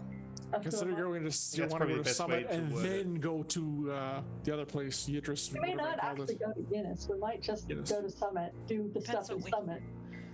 Depends what we Well, find that's in true. Summit. That's true. Yeah. See if we can find something to attempt to have a negotiation with Hob. And if that falls through, at least I will have come back for a little bit, and then we'll go to Eunice. Or I don't know. I don't know what's gonna happen. I think we should just focus right now on what we're going to do this morning. Yes. All right. The servant comes back with the missive, which is wax sealed, and sets it in front of you, Savoy. Yep. Pathfinder wraps the two of them together in different thing that's sealed, and then it's like sends them all due haste. Of course, lady. Yep. And trots out of the room. Tell them that you're willing to wait for an answer, Of course. because that might solve some problems of running back and forth. Indeed, that's true. That's true. All right. So that he takes off into it's night. Yep. So Shannon just shakes her head. What am I going to do with you? Nothing. Just allow you to get into more and more trouble. So Love me, feed me. I already do those. That comes with the name. So I'm assuming I really don't want to know what this task you're doing in the morning. Most likely. Nope. No need. But that's It's surprisingly probably the least objectionable task that we've done so far. In my experience, Laureate, many people object to what we're going to do in the morning. You're right. Now is a good time for us to stop talking.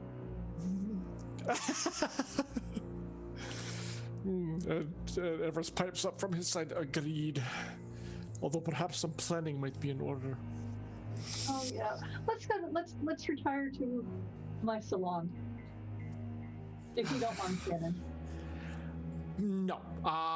If answer comes, I assume you wish to see it right away. Yes, please. Okay. I think I'll retire a little early myself. Did everyone get enough to eat, by the way? It was just a cold repast. If you wanted something more substantial, I'm happy to have the kitchen make you something. Ooh, if it's no bother. Of course not. Thank you. That's Let very me kind guess of you. Let me guess, you want more pastries. Well, I was wondering, is it going to be dinner and dessert, or are we going right to dessert, Mama? Dinner and dessert is good because Okay. we know so we're actually going to eat again. But it doesn't need to be a huge dinner, like just like a giant Small pot of dinner, stew, big or dessert. like a chicken, or like just So yeah. in other words, a normal dinner and then a moment dessert. There you go. I think the kitchen can rustle up something suitable on both courses for you. I tell you what, we'll make a tray up and have it delivered to the salon. Why don't you begin whatever you're planning? I'm going to take my leave. I think it's probably in the best interest of all parties. Good night, Shannon. Good night, dear sister. She kisses you on the cheek. You stay alive. You three keep her alive, and vice versa. Okay. We'll do our best. Thank you for everything. You're welcome. She goes off to the master suite there. Yeah. All right, you four are alone. We're heading down to the salon. I take it to be comfortable and Yeah. discuss your little kidnap extraction plot. Extraction, not kidnapping. It's willing. Therefore, it's an extraction. And we all know willing extractions are going to be a cheap piece of cake. Sure. Don't they always pan out in Shadowrun? Yeah. What could go wrong? Yeah. Exactly. Usually, just to be really clear from the get-go, usually when I do one of these, I'm not planning on ever coming back to the town. I'm just going to put that right there as a starting point, okay? Well, as nothing else, you definitely have to bring me back and drop me off at the very least. I would make sure that you come back if ever there is it anyway. But if anybody should be spotted doing anything, leave it to me, and you remain clean if you would. And I could just not come back to Adriel. I would like to. It's a fun place, but it should go fine. Evers pipes up. Well, I assume we are not just strolling into the front gate as if we are seeing the master of the house. We are going to be concealed or disguised in some method, so they would not know exactly whom would have been carrying out this mission. Is that correct, or do I have the wrong of it? No, this is perfect. So the plan is, and I'll lay out the map again.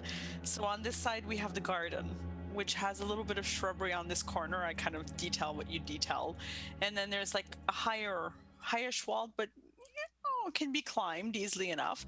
And there's some guards around, but she'll be there with her handmaiden at 9 o'clock. And if we can go grab her, get her. We could get her back over the wall, which might be harder, but if we can get the guards distracted, we might be able to just walk her out. Distractions are fun. And then we just head to the cupcake and we go. That part's always the same in my plans, always. Usually you guys have been just messing with my kind of like method of acting here with all the staying in town, but that's kind of the grosso modo, the big pieces of the plan.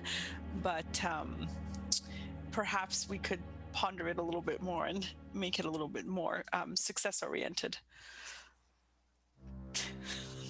Well, the simplest method always seems the best, at least right? as far as I'm concerned. Set fire to the other end of the house so that, and that's going to be her giveaway that something's happening and she'll get where she needs to go.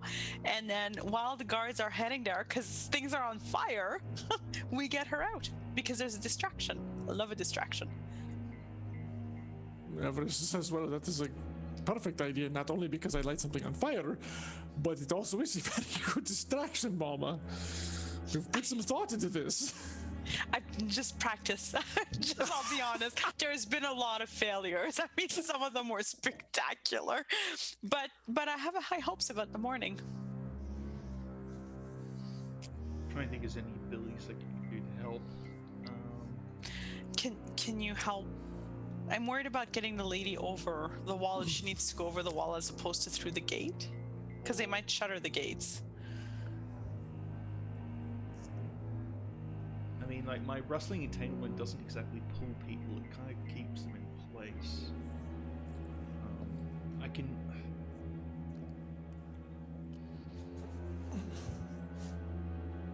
Anything I can really do is make someone move faster. What did we buy again to knock the guard out? It was like a... You bought the poison, or the sleeping liquid. That was... We have two types. We got one that is ingested, and we got one that we could put on darts. So we could knock some guards out. Who can actually use darts? That was the thing that I didn't even think about. I have a bow, and that's a different effect than a dart. It's a bow. I have a crossbow too. That would... Yeah. Crossbow bolt versus a dart. It's a little bit different. Just thought I'd put that out there. The guard to sleep. Everett's like, they'll probably live through it. Maybe. Possibly. I mean, unless you hit him in the head. Or the heart, I suppose. Maybe just shoot for the limbs, shoot the wound, and then the drug will take care of the rest. We got this. Luckily, I will only be setting things on fire, so my purvey is very simple. I mean, if the poison is just on a dagger and we can get close enough to the guard to just slice it in, but then we have to get close. Yeah. You're also assuming we can be subtle, and If we can be subtle, we're great at subtle.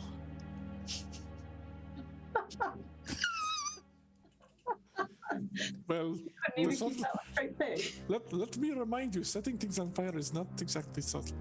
No, Just but- saying. Just saying. Interesting. But the distraction makes perfect sense. Draw them off with a little bit of a fire. Makes it easier. They would, hopefully, if we're truly lucky, they would leave her completely undefended. We could, if we set on fire, we could pretend to be people coming to help put out the fire. We bring buckets of water. We don't want to be in the front. We want to be in the back. Where she's That's what I'm going saying. to We be. will. Yeah. Well, we'll be like, here's some buckets of water to help you, and then they can go put out the fire. And we'll go collect more. And while they go and put out the fire, we can grab her and go. It might be best if we're not, like, ideally we wouldn't be seen or recognized at all. If she vanishes, I'm linked in any way to this. Some people might start putting things together. It's gonna be awkward. I'd like to come back again. Actually, we can actually move, since you guys might want to since you have a map of the ground you're going to be hitting with, we can actually move over to that sod if you want to. Oh, we're gonna move over to it. Okay. Well, you have the map, Yeah. and now you guys have to start sketching out how you want Okay. this to occur. So Maybe we might as well. blackened. Just let me unblack it for it. yeah, because you will have There you go. access. Yep.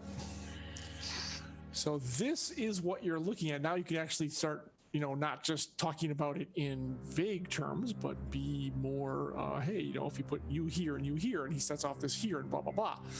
So feel free to use that. And We also start your planning using this feature. Interesting. We also can not wait until the morning, and we can just do an extraction at night. She won't be expecting us, though. Do we know which room is hers? That would have been marked on the map. Which one is it? Yeah, it's the one with the big bed at the back. That makes sense. That one. That one right there. Yes, that is Okay. the master chambers. And this little grove here, is that where she's That's where she takes her constitutional, correct? perfect? And where is the husband's room? It's with her in this one. They are Okay. married, so Not every married couple sleeps in the same room. well, So the maid, since that wasn't really asked of her, she did not offer anything. So the assumption would be that they are actually sleeping in the same Right. bed. It's a fair point, but since no one asked, you don't know. Yep, that's true. True. I think pulling her out from her little constitutional area might be our best area. Vanish in the grounds. Like, the less complicated these things are, the less likely that something will go off the rails. Usually I just walk in, punch a couple of people, and walk right out, but there's a reason I don't go back to the towns. So I'm trying something Well, subtle this time. Yes, if you punched everyone you meet, I would see why you would not go back to the towns. Exactly. People have long memories. Very strange. And hurt the jaws. So yes. You do see your method of diplomacy maybe leaves something to be desired, Mama.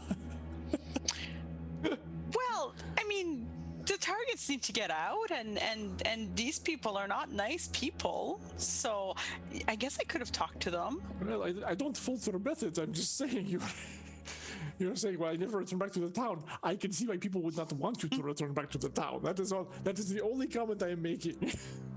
That's fair. I'll keep it in mind. Thank you. Dessert. Oh, by the way, the tray arrives with dinner. Yes, it is a wonderful roast fowl with accompanying side dishes, vegetables, a kind of a chestnutty sausage stuffing kind of thing. And yes, of course, the suitable mama dessert tray is also wheeled in too. Thank you. Since they know you kind of like them both at the same time, since you nibble a little of this and a little of that, and yes. A little bit of chocolate pie on top of a fowl. Oh, There you go. Yeah. So is what you guys are planning and while you're eating, basically, and of course, it's always, as it always is delicious. Inside the walls here, what is this? Are these orchards? Hang on a second. What were you pointing to? Top left. Top left. Like a little garden? It looks like a garden, and there is a well there, and yeah, it looks like they like growing their own vegetables. Is that what we're setting on fire? yeah. Anything from the other side of the mansion, so that we could draw them out. So it could be like that little That would be that little perfect. gardening shack. Well, the only problem is, Everett points out, the well is right there, which makes it easier to put out. It would be... I mean, I agree with you, the building, because of its location, except, like I said, the well is literally right there. Well, what about just setting fire to like one of this back area here with the carpet, one of those back rooms of the dining hall? Just chuck something through the window that'll catch on fire. It's all. Well, we are using oil, aren't we? Because oil. Oil, please, barbarians. Well, that would make it so the fire is harder to put out. No, Everest has actually been collecting oil he's been collecting as oil. an accelerant. Yeah. Well, that's true, but I thought the goal was not to actually burn the house down.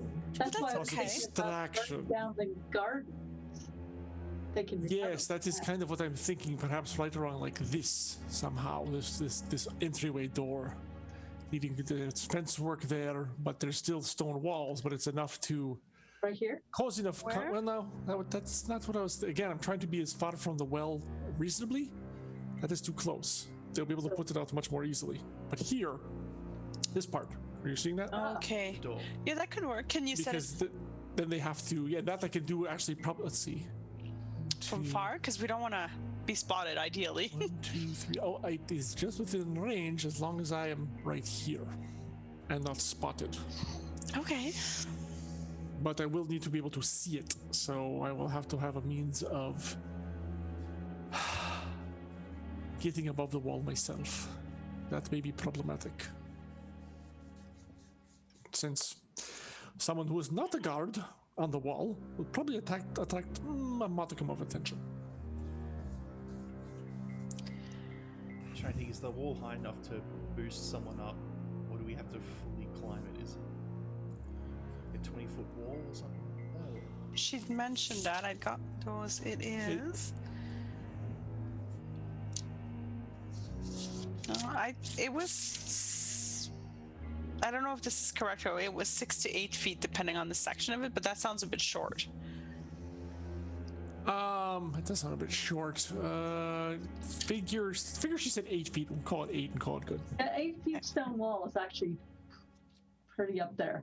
But Yeah. you know, one of the best ways to get over a stone wall Just trying to test out, seeing our heights. We're not very tall, except for Everest. is a wood pile on the outside tallest. where the dog can run up and jump over the 8-foot stone wall into your backyard. Where you didn't tell your parents. A dog fell over the wall and nobody believes you until they see the dog. True story. There's some angst there. I can still sense. I lived in a 300-year-old mansion in Belgium with an 8-foot stone wall. So an 8-foot stone wall is nothing to sneeze at.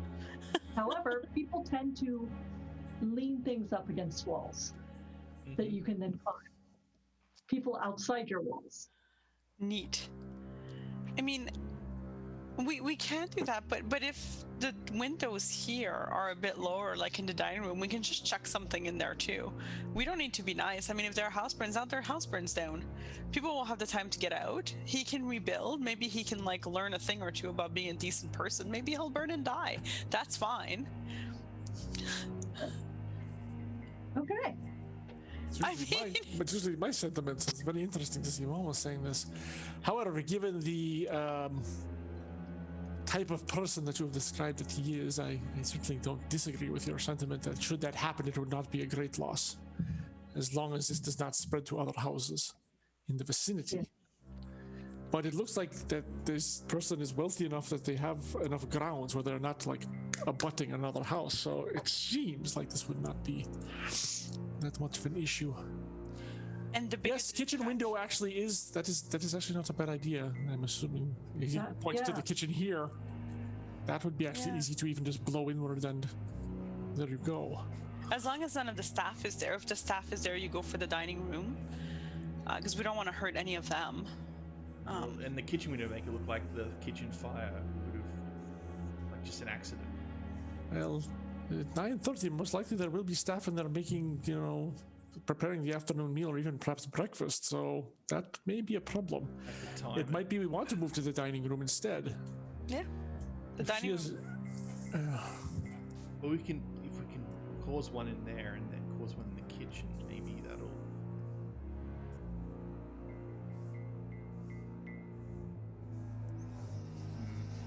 As long as the staff can get out. Because they don't deserve to get burned up for this. There are 1, 2, 3. Just trying to think how many guards were we told there'd be approximately 8, 10, 12 or so? It was less. I was told around 8. 8, and she has 1 or 2 on her. Yeah, she has one. She has one on her at all times, sometimes 2. But it's not many guards, so if something big enough draws them away, and they think she's safe within the walls, otherwise we will just have 1 guard to dispatch while the others are out, right? That's not so bad. Uh-huh. We just put, and then here we put the little thing on the crossbow and we shoot him, so we know that he's gonna hopefully pass out before he can warn everybody else out. That's gonna hurt a lot. Well, It's a guard, he's fine. let me show you what crossbow bolt does. Let me just. I'm just gonna Yes, make I a think roll. that's probably a good idea to show her. So a crossbow. I know what a crossbow bolt does. I mean, do mooks live at 15? Mhm. Okay, so we could do it. We could shoot him with Yeah. the crossbow and the. I mean, that is a fair amount of damage, but your average It's guard can probably take that. Mm-hmm. You know. Okay, so maybe that's actually not a bad thing. It could be easy peasy. But our main goal is to get her out as easily and quickly as possible, and is to not be identifiable ourselves. Some way we could get maybe the darts to her so she can, or some kind of way she can inject the poison into the guards that she's got around her. If we give her anything that she can tip her hand, which she might if she's too nervous, if she's then it will ruin everything and she'll be trapped there. The husband's already talking about whisking her away. She's luggage, she's a baggage. We need to get her out. If she's handy, that's great, but we don't know how she'll react under pressure. She's been beaten by this guy mentally for so long that the goal is to get her out.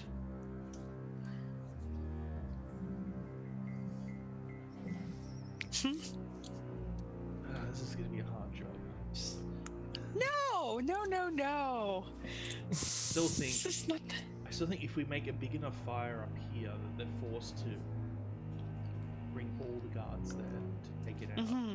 Yeah, It gives us the easiest, that's our chance. It would be the easiest way. And we just have to make sure. Yeah, sorry.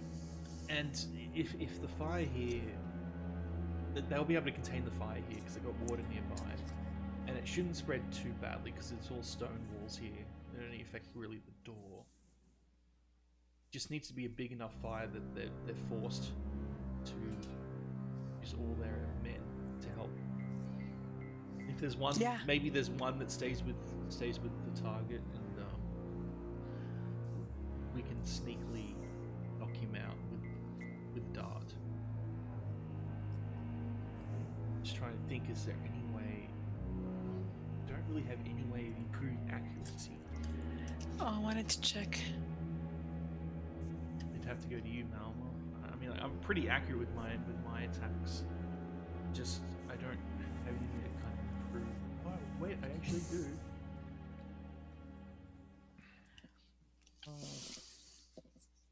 Yeah, I could do that.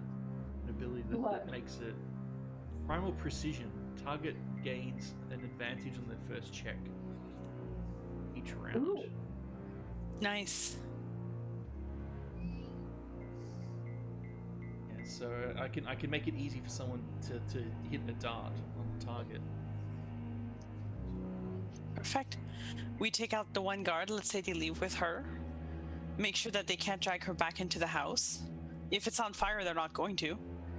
Yes, so We need a if we could knotted do it. rope to help her over. Yeah, we'll need some ropes to. If she's going to be at the grove, then we're going to need some ropes for her to climb up We just need enough time for her to get up. Yeah.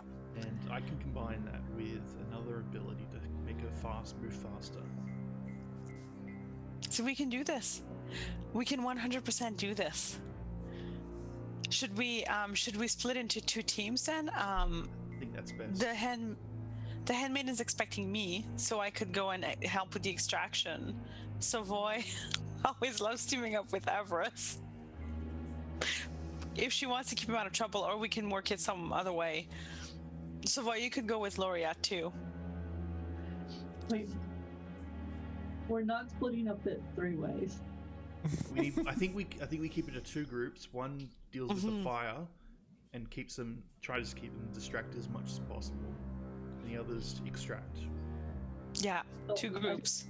I honestly think Everest can be on his own, unless you think he's. Well, Everest needs sight, and he needs help to get that sight. Unless we bring like a ladder or something. I mean, I could probably get a ladder you can use for the wall. That would look weird going down the street with a ladder. That's usually a pretty big tipper.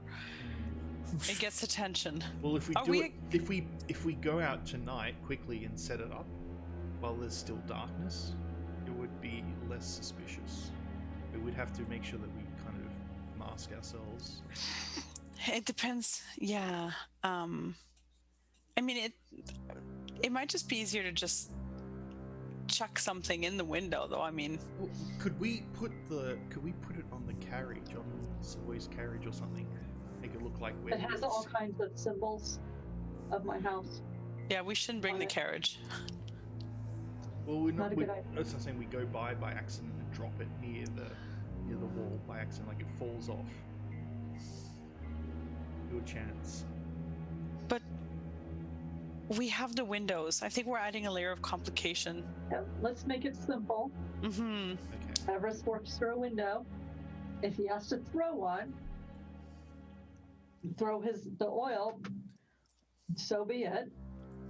And then you're going to need at least 2 people on the inside of that garden to help out, and 1 person on the other side.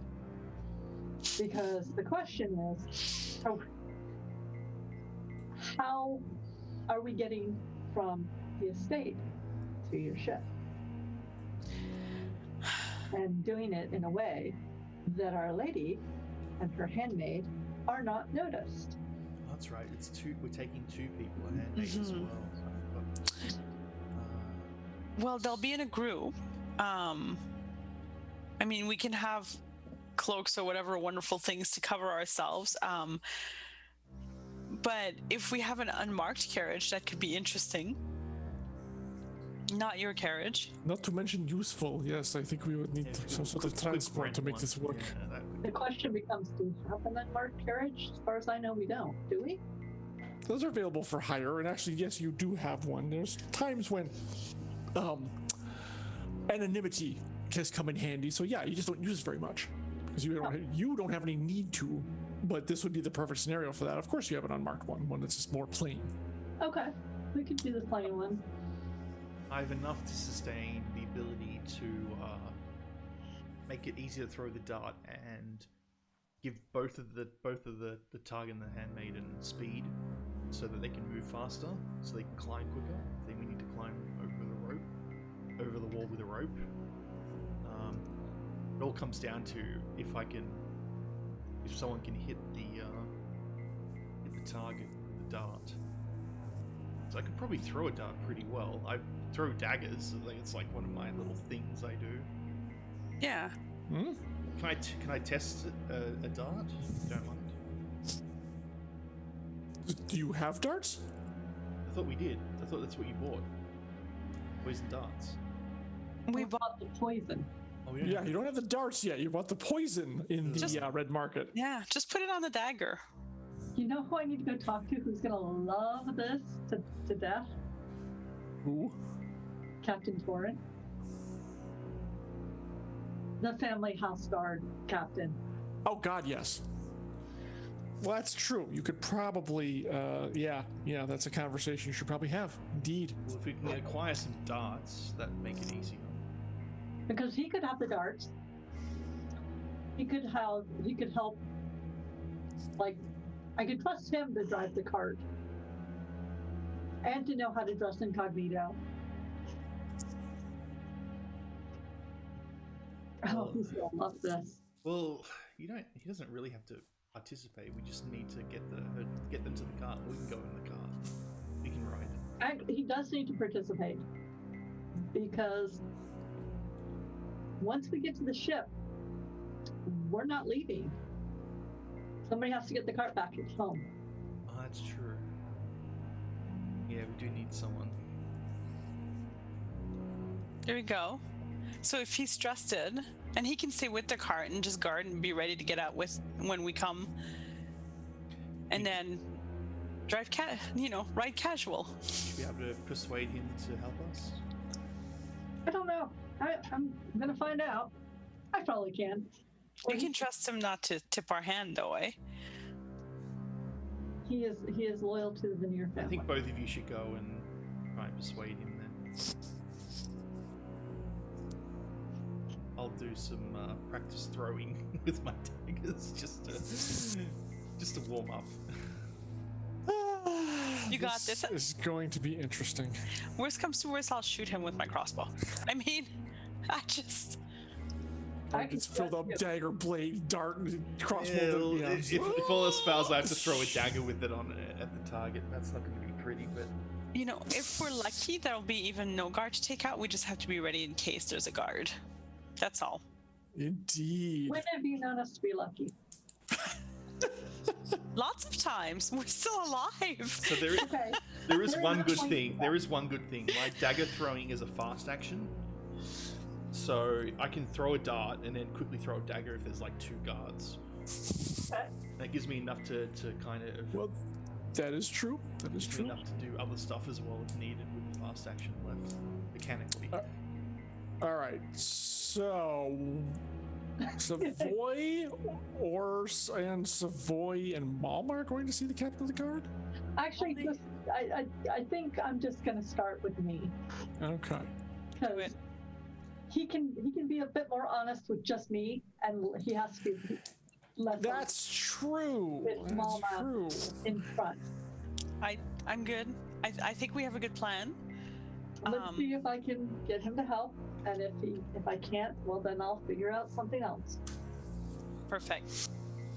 Before we start this, Mama, did I give you the name of the merchant house you're assaulting? You did, but I don't think I wrote It was a jeweler's house, but I don't have it written. Yeah. Let me check. Do we have a name for that? Because it's not Avatars? I think that was My handwriting House is... Tolban family. That's it. Thank you. Okay, I knew it was with a T. I couldn't remember the rest of it. Oh yeah, there it is. Tobin, yeah. Yeah, jeweler. Tolbin or Tolbin? Tolban. Tolbyn. Okay. Yeah, there you go. That's it. Okay. Perfect. Okay. All right. So you wish to do that? Yeah, I'm gonna All right. go knock on his office door, off or whatever. Actually, at this point, he's probably in his quarters since it's technically off hours. So. Yeah. So it'd be like he's got a room in the barracks, his own room in the barracks. So that's where that would be. So, and you knock on the door. There's a light up underneath, so he's obviously up. Why wouldn't he be? And if you knock on the door, you hear a voice, come. Open the door. Begin. Oh, he's like some boy. He stands up. Oh, my captain, this is I fine. didn't expect you as late. Come in. I slip in, close the door. To what do I owe the pleasure? I need a favor. It's gonna be one Yeah, I of kind of those. saw that by the look on your face. What? Okay, sit down. Something So- to drink? Do I need something to drink? Yes. No, not for no for me. Yes, for you. Okay. So you remember way long ago when I had you give me the armor and stuff, and you kind of made faces, and everything turned out fine, right? Mostly, yes. So I have a task to do. There is a certain noble lady woman who needs rescuing from her house. Under what circumstances does this noble lady need rescuing? Her request before she just gets disappeared. Oh, it's one of these kinds of things. Yeah. Okay, which house are we referring to? This is the thing. It's the Tolbin house. Tolbin's. Yeah. Oh, the new bride. It's gonna be the old bride or the dead bride. And I'm sorry, how are you involved in this? Those are details that are just a bit. The less you know, the better. As the captain of your house guard, I think I actually need to know. Especially if you're trying to get me wrapped up in this. Just purpley. It came from my friend Palma. So we're freelancing now, is it? Yes. Yes. And yes, you two actually, this is exactly the type of relationship you have. It's not really like lady of the manor and house captain of the guard. No. This is. I mean, he actually knew my husband and everything I did there. So. Yep. Exactly. So he does reach for that bottle. He does pour himself. Are you sure you don't want one? I think you may want one before this is over. Sure, I'll have one. Yeah, join me. Puts it down again. So, all right, so the excitable, dessert-loving captain, Mom. I want to make sure I have the right person here. Yep, you got it. This is something she does as a hobby? This is like her I actually something? Don't have an answer for that I can give you. Probably for the best. Okay, let's set that aside. Mm-hmm. You do understand that there's at least a couple crimes you're technically committing here. Not the least of which is lesser crime, technical kidnapping and probably some breaking and entering. Right? Yes, but it's preventing a murder. Well, you don't know she's gonna die. You're assuming so. You might just banish her somewhere. How many new brides has she had? Well, it's been a couple, mind you, but that doesn't mean they're dead. I don't recall. I'm pretty sure the Noble Council wouldn't have put up with they happen to all disappear. But here's the problem. This can't have any blowback on us. Exactly. Our house deals with Tolbins. They do some of our more intricate jewel work on some of our higher pieces. Which is why I'm coming to you for some help and some advice. One is I need the unmarked carriage.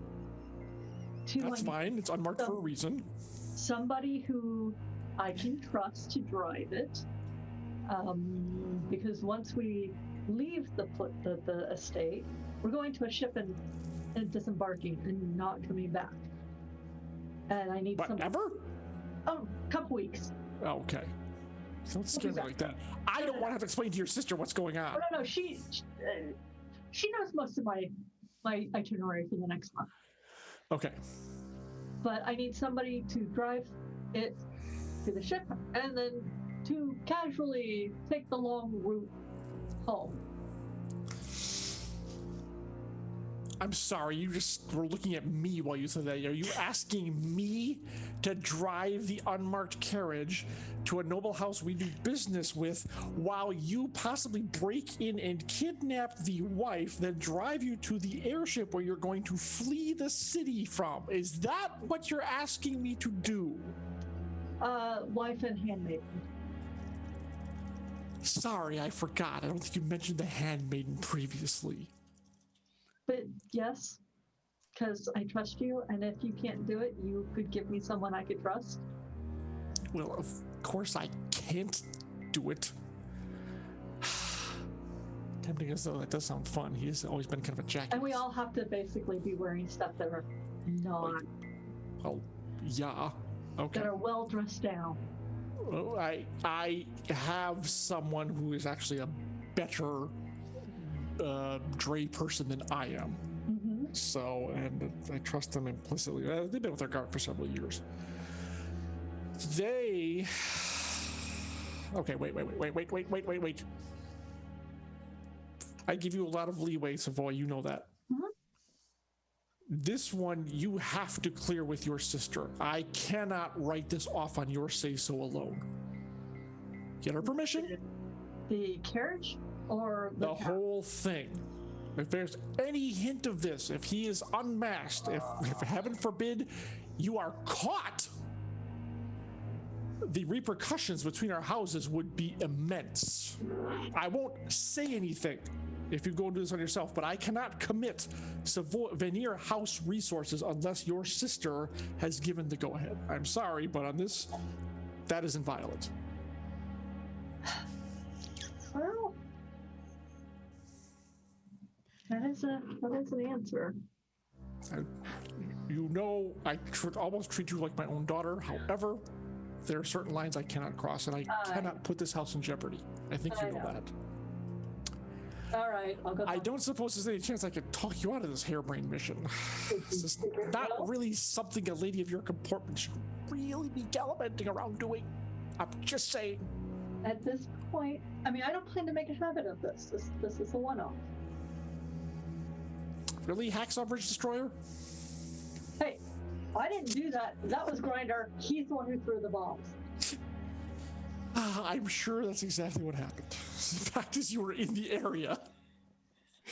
Considering the order was there too and watched it happen, and that is what happened.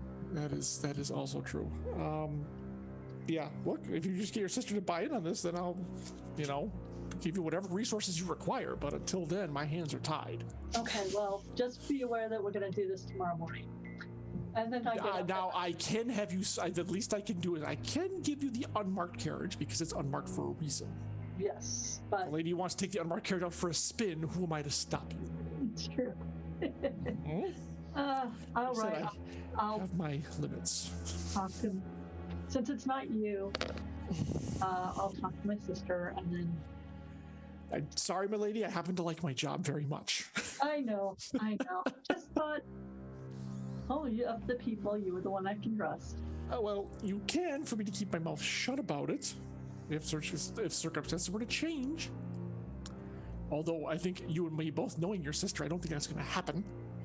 So, unfortunately, I am unable to render you any more assistance than just making sure the carriage is available.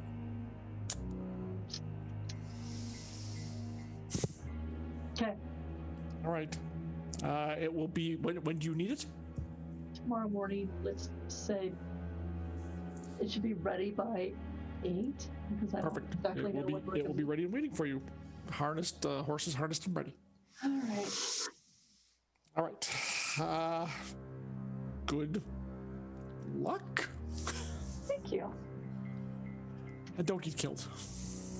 Don't plan on it, but I appreciate it. No one ever does. Gonna live forever, die trying. All right. It'll be fine, Torin. It'll be fine. Yes. If I have to go to jail and I next see you, I'm going to remind you said those words to me. It was your last words before you left. When I'm on top of the carriage, how tall is that carriage? Is it 8 feet? It's a standard 8 feet. Oh. Okay. You haven't done a lot of on top of carriage work, so I'd be really careful about thinking about that. You really need to driving the carriage back to Maddox's place, Kendrick Maddox's place, after the Silverglades thing. That's true. He did miss out. Good point. Yeah, it's a standard 8 foot carriage. But you weren't around for that either. Yeah, it's true because his man got bloodily killed. Yeah. Anywho, anything else you need to talk to with your captain of the guard?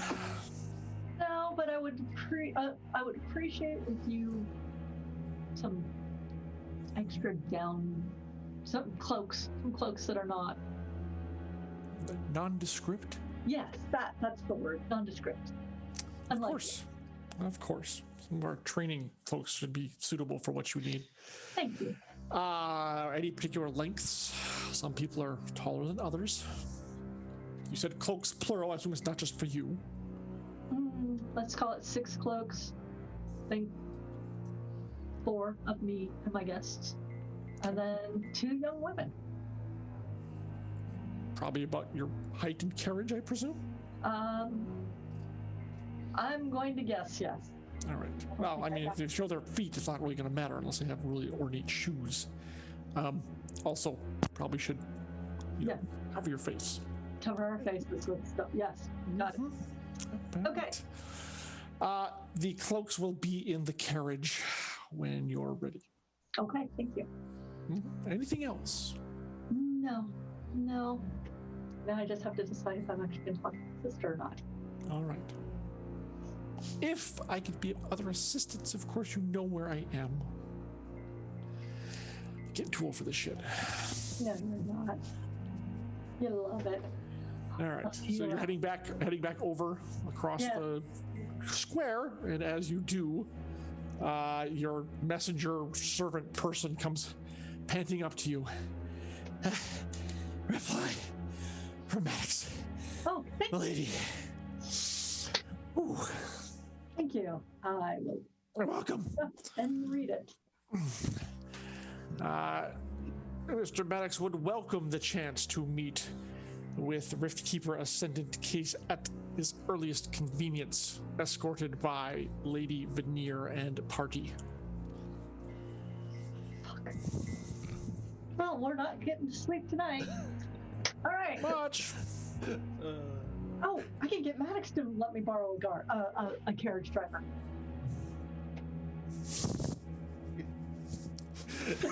I didn't recall this was like Lyft or Uber suddenly. Okay, so I go in and I go. I'm like, okay. I think everyone else is still in your salon, if I'm not Yeah, mistaken. so I while that was basically go happening, I Yeah. showed, just for fun, I guess I could just show off some dagger throws to Malma, just to show her how accurate I am. All right. Well, how accurate are you, sir? Let's Why find don't you out. make me? Why don't you make me 5 rolls and let's see. Alright, but I'm gonna like test it until I miss. So Okay. hit, All right. Yeah. Decent. hit. That's Very pretty- good hit. Okay. Nice. Yeah. That's another pretty good one. Ooh, Oh. okay. Yeah. Yeah, You know so we're on it's a critical. Right on, Oh. right on. You're like Mama is- armpit. Wham. Yep, that wasn't as Mama good. is so impressed she stopped eating So momentarily. that was the first thing. Wow. Just I need, Actually, yeah, I need that to was a throw pretty something. good display. I needed Yeah. to throw something. You need Mama to throw something. And I said, let's say, well, that's how accurate I can kind of be at that distance, though. The further away they are, then maybe a problem, especially if they're, I believe, past 3 squares, I won't be able to hit them. That's a problem. I assume a dart, if I threw a dart, it'd probably be the same distance.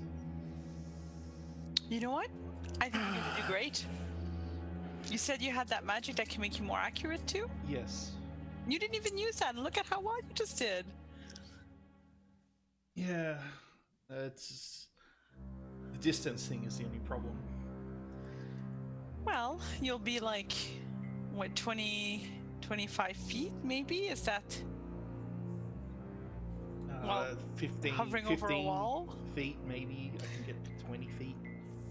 Or I will If- adjudicate this for longer ranges, Sod. You will be able to make an attack roll, but you will have a penalty to hit. Okay.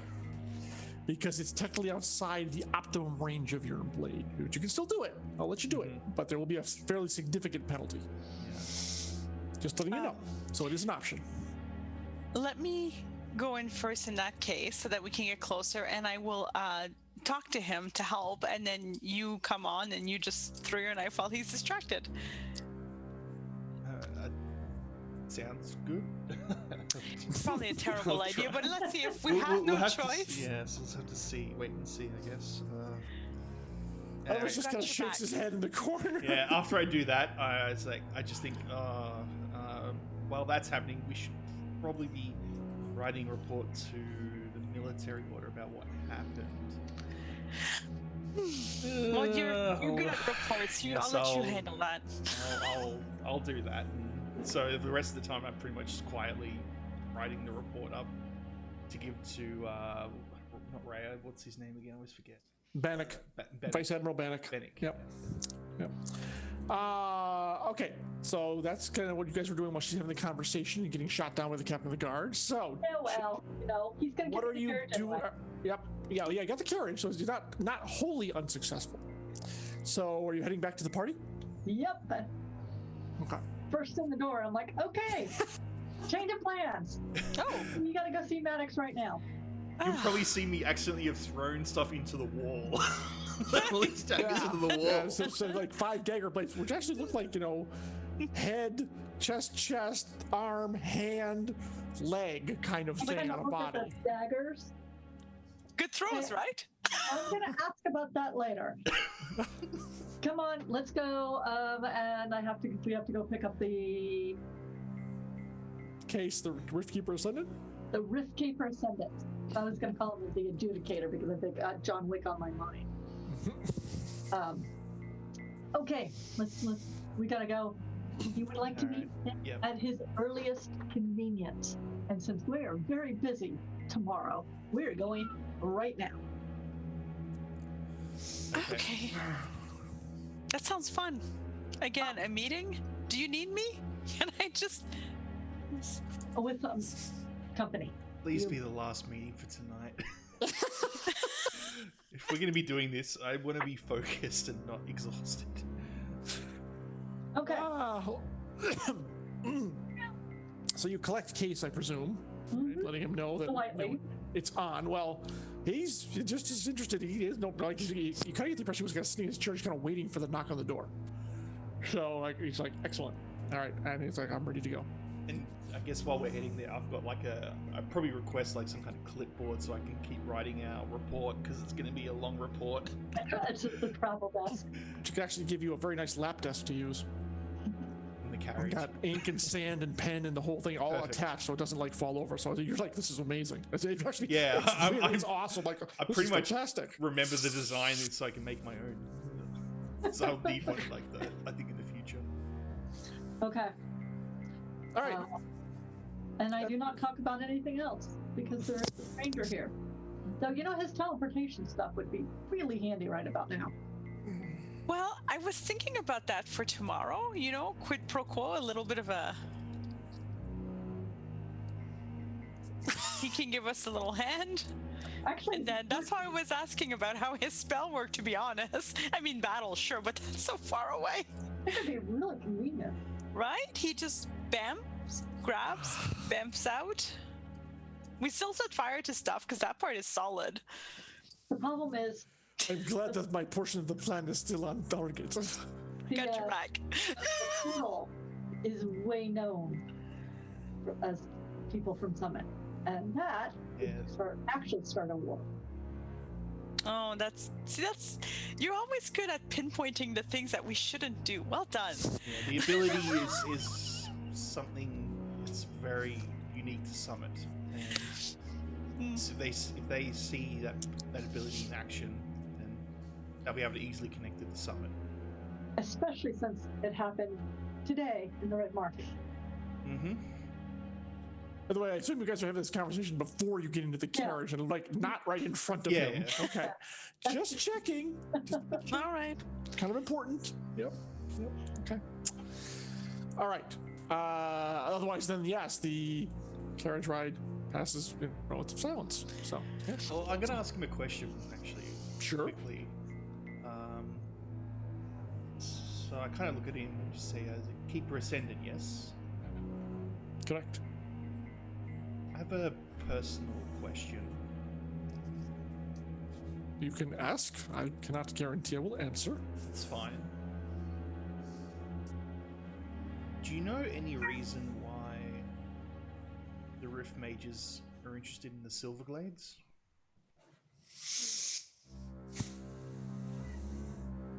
Well, this is Axia. Land is land.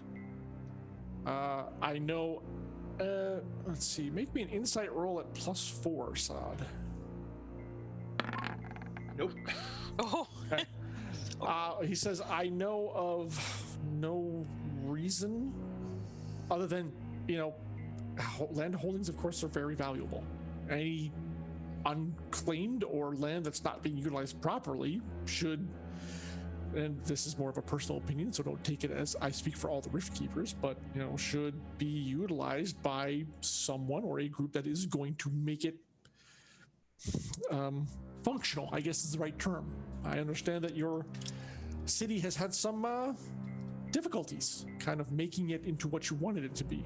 In fact, it's kind of been lying fallow, if I'm not mistaken. Is that correct? Well, there've been some delays. Probably. I've also heard some deaths, just in passing. But the fact that it's been here for, well, I believe it's been at least a couple of years now, several years, if my memory serves, and nothing still has really been done with it, means to indicate that I would say a delay is maybe understating the problem a little bit. I was just wondering, that's all. Well, it's if the keepers have any interest in it, it's above my pay grade. So. You would say that. What is your interest in the Silverglades?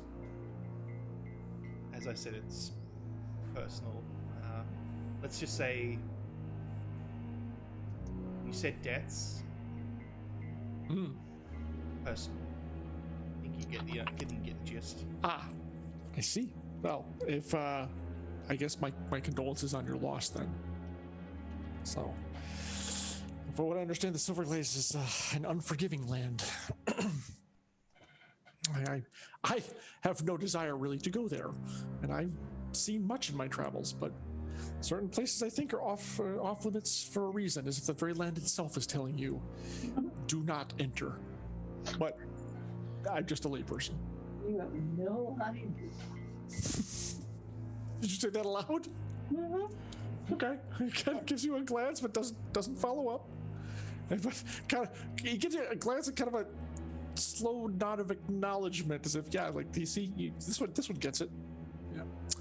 Any other questions or topics of conversation anyone wants to bring up? I just wanted to gauge his response, see if he knew anything. Okay. Just, casual chit chat. We can. But, how are you finding the city? Have you been to the Wingspan yet? I can see Malma's just got like a handful of pastries she's eating. So, tell me a little bit about anything that's changed, from the downtown and I can just go on. Tell me all the Summit's pastries.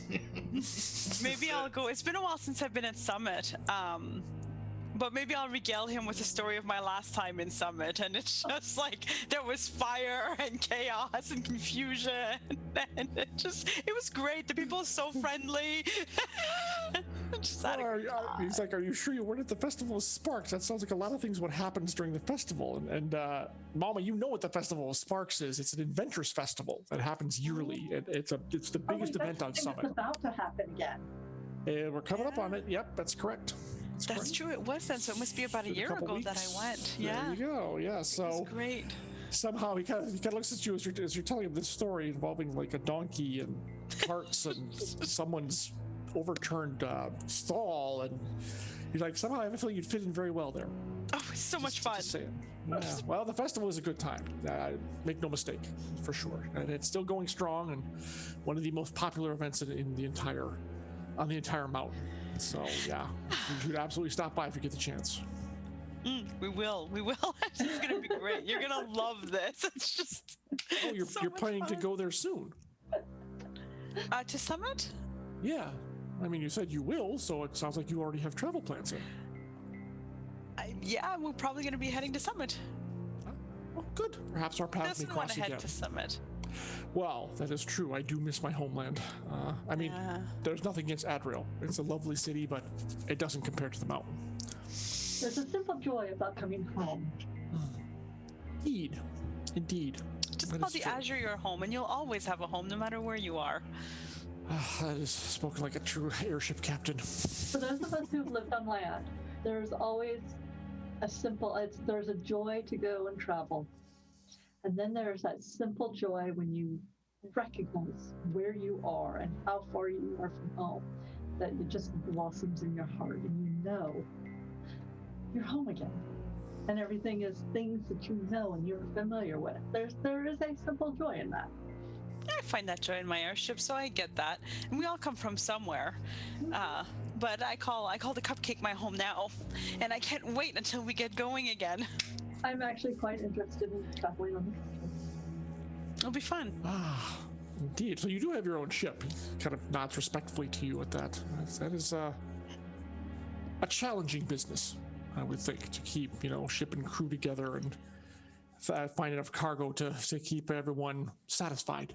and of course the dangers of the sky as well. It's not certainly not an easy life, but it seems like one you enjoy.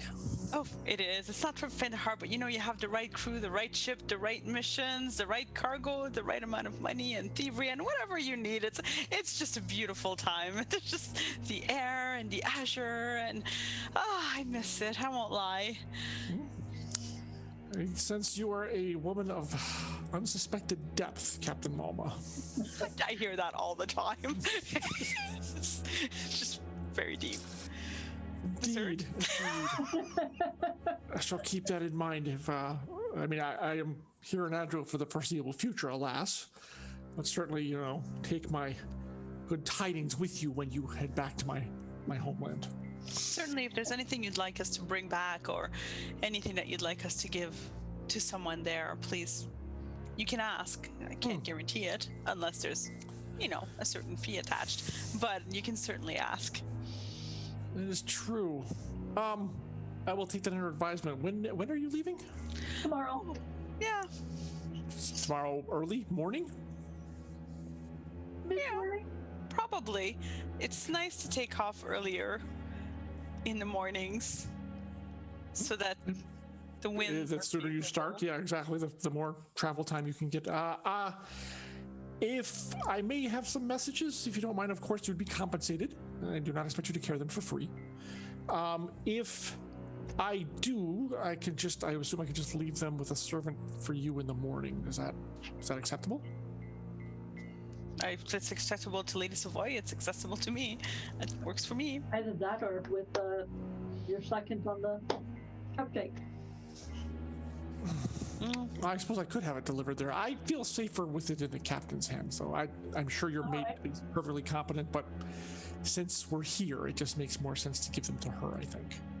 I'm not sure. I have to mull this over, but it seems to me it would be unwise to not take advantage of this since you happen to be going there. So, indeed. Like I said, if I do have something, it'll be waiting for you in the morning.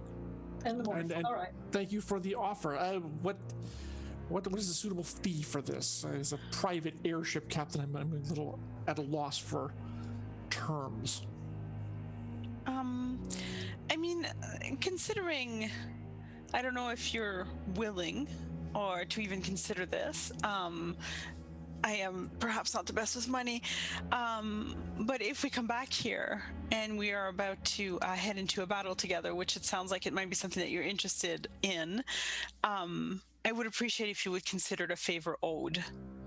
It seems to be something that Adriel likes to deal in, so I might as well get in on some of the action here. Not something that would make you uncomfortable or put you in a moral quarry.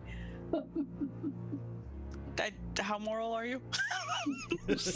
I've heard those words tossed around, but a favor to carry the message that allies with our shared goal of stopping Ixis. Is that what you're proposing? Our shared goals of stopping Ixis or of bringing joy to my heart. Well, in that case, I absolutely accept those terms. Wonderful. All right, very well then. And a more interesting negotiation I have not had in a long time. Very well, bargained and done. All right. Thank you. Okay, Pleasure doing business with you. The pleasure is all mine, Captain. I kind of smiles at you and just, okay, yep. I'm gonna lean over to Savoy and I'm gonna be, see, he can teleport into the best bakeries and just bring me whatever I want. It's a film. We can think about something else, but I'm just saying, best negotiation. I believe you did say no moral quandaries there. Thievery would, I think, fall under moral quandary. Oh, I'm just that's good to getting know. the boundaries. Yes, I'm just getting the boundaries set here for you. Everyone has boundaries. They're hard to tell sometimes, but good to know. Thank you. We're gonna do this great. This partnership's gonna be great. Now you've done it. All right. You pull up to the Maddox residence, of course. This Major Domo is waiting for you and helps everyone out, or the ladies at least, out of the carriage. Lord Maddox is waiting. He says, somewhat impatiently, kind of gives you a We look. moved as quickly as we could. No. He says it more with a little bit of a smile. And he looks at the newcomer, nods his head. Sir, I believe is the gentleman who's causing his commotion. But do not worry. I just find it amusing, that's all. So, right All this way. pleasures. Indeed. So, if you'll follow me, ladies and gentlemen, and takes you into, of course, the Sky Room, which is at night now. So everything. I don't think I've ever been here at night. I don't remember. Maybe, but now the whole city is lit up underneath, and of course, it's still a spectacular view, just a different one than daytime. And even Case is a little bit surprised. He's impressed. You can tell he's definitely impressed. It is quite magnificent to see the city like this. And Maddox is there, and he slowly rises.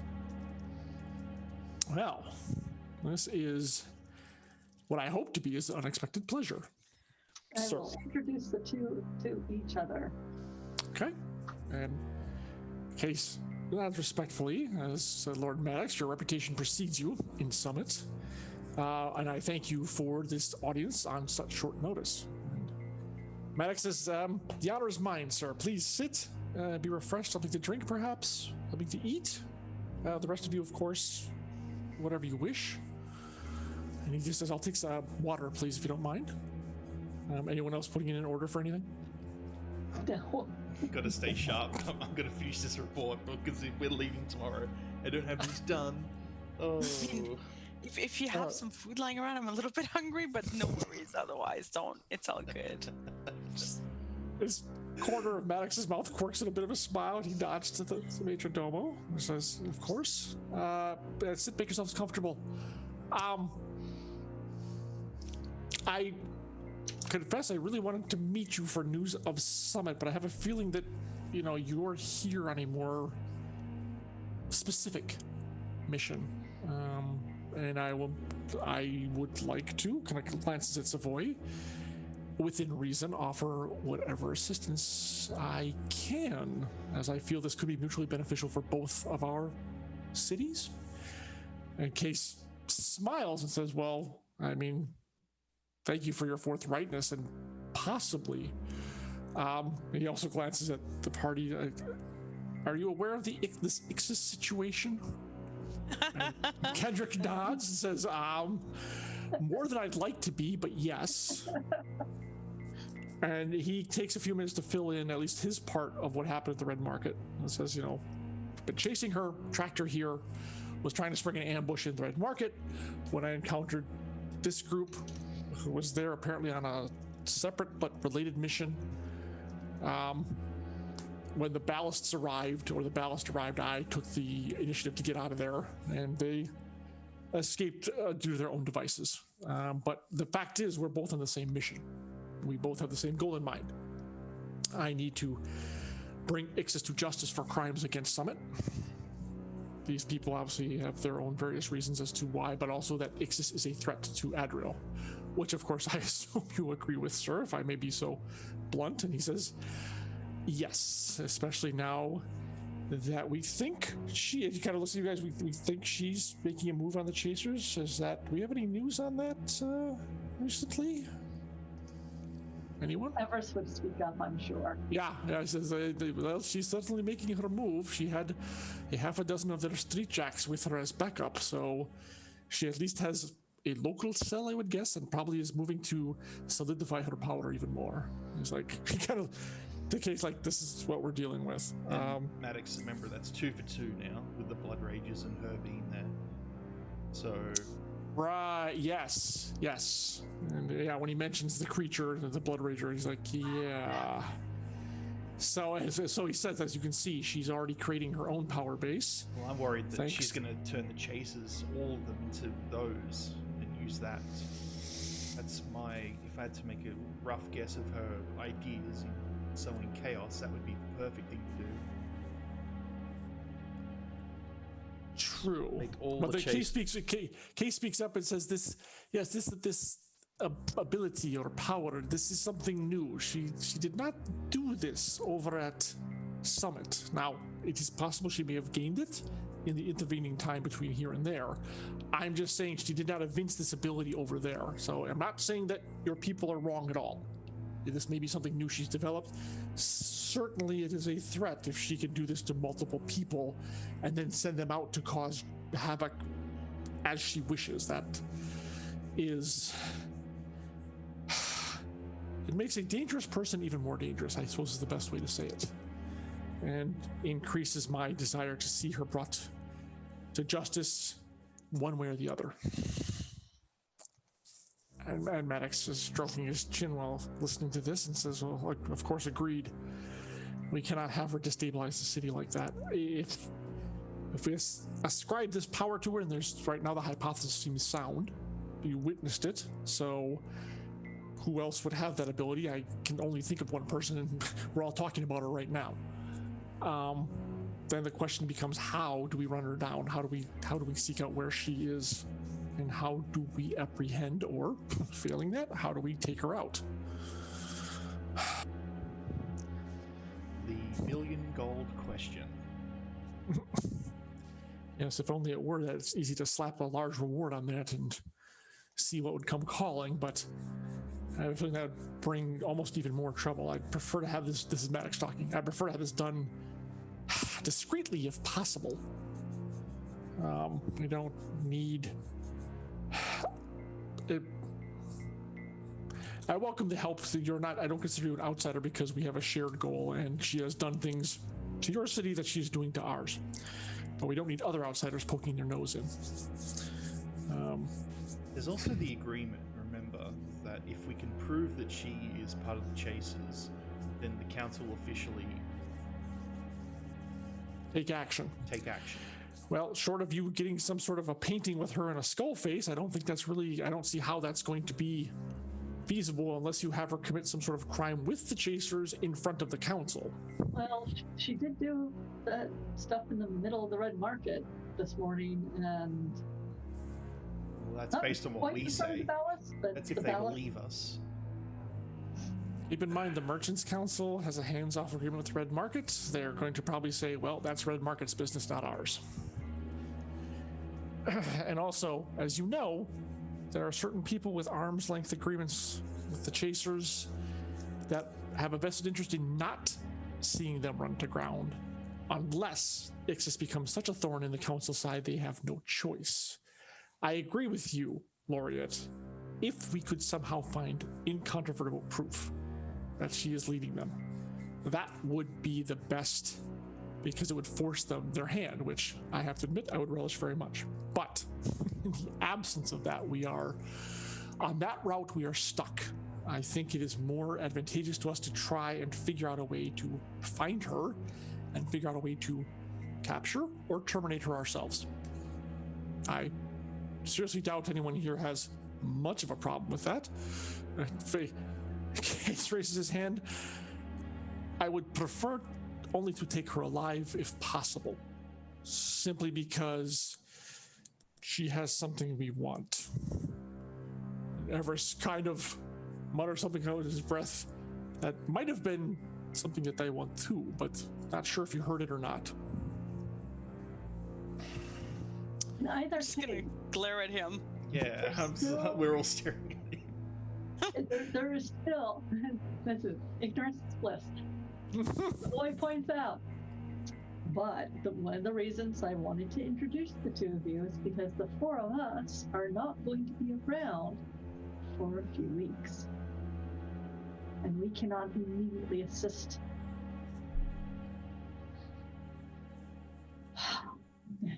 Yeah, and seeing her just now was pure chance. Mm-hmm. Really. We were lucky to even have her appear. You don't... And Maddox speaks up like, wait a minute. You think she was just there by chance? Oh, no, I don't think she was there by chance. I think she knew the guy was defecting and thus used it to find out who was going to come help him.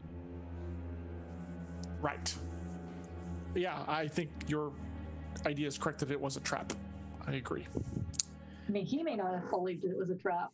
Jealous. But Well, we did expect that much. It's just we didn't expect it to be like that. That was unexpected. yes, we did not believe that Ixis was going to be involved in the trap. We knew the traces would be. Right. But it seemed to me, since she approached Everest, that she had something of import to tell him. Since she, from what I understand, approached him specifically, or happened to see him in the market and came up to him. Probably saw him first because I was out there too, and he was right where she was coming up. Right. Kind of glances at Everest, who doesn't say anything. So if you can, while we are on our airship doing tasks, perhaps you can try and see if you can find her location, or at least get some information by the time we return. And then we can probably figure out what to do then. Because right now, trying to find her would pretty much be impossible. Well, certainly very difficult indeed. Yes. Do you, Riftkeeper? Do you have a party here? Or are you staying in town somewhere? You have a location? He's like, yes, we have rooms near the Port of Dreams. It seemed the simplest way to handle things. He's like, that would also seem to draw attention to you. I propose that you and your men stay here as my guests. That way we'll be able to better coordinate our actions and truly take this mission to task and figure out exactly what we want to do and how we want to proceed, assuming you're amenable. The offer, of course, is not an obligation. He looks around and is like, well, I have to say this is a far cry above where we're staying right now. If I would be pleased to accept, and I thank you for your generosity and hospitality, sir. It's like, excellent. We will move you in tomorrow morning then. And then I think we'll sit down and see what we can really truly do to figure out this Ixis problem, as you put it so succinctly. So yes, call on me in the morning and we'll get you set up in quarters and we'll start working on that. So if there's nothing else, I think that will be it for the evening. And Lady Veneer, I thank you for setting this up. I think this will be a very fruitful relationship. You're welcome. I look forward to seeing what happens with this.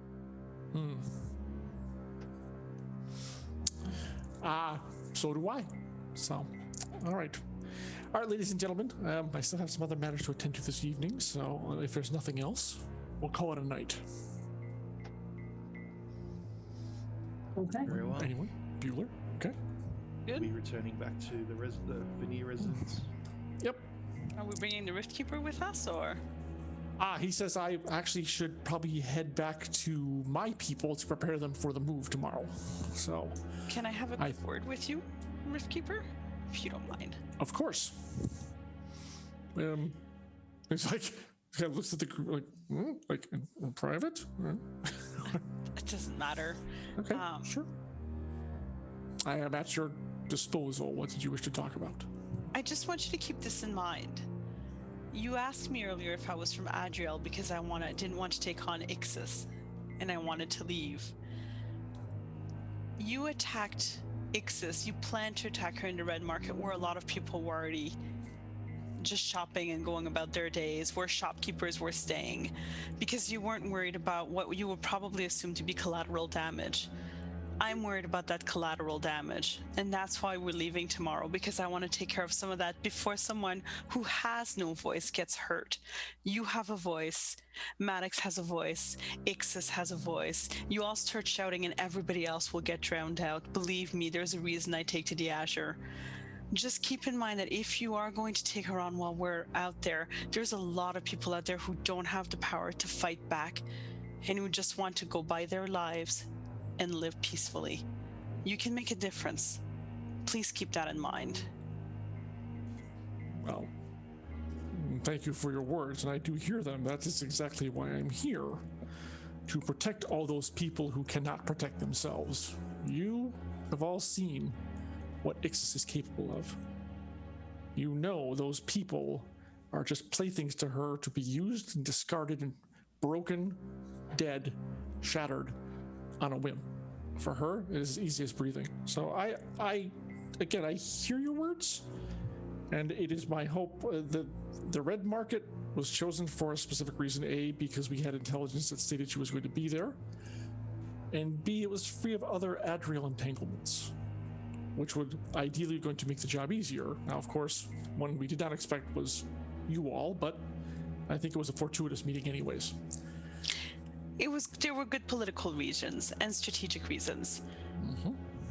There are other reasons to do things. Oh. Keep people in mind, please.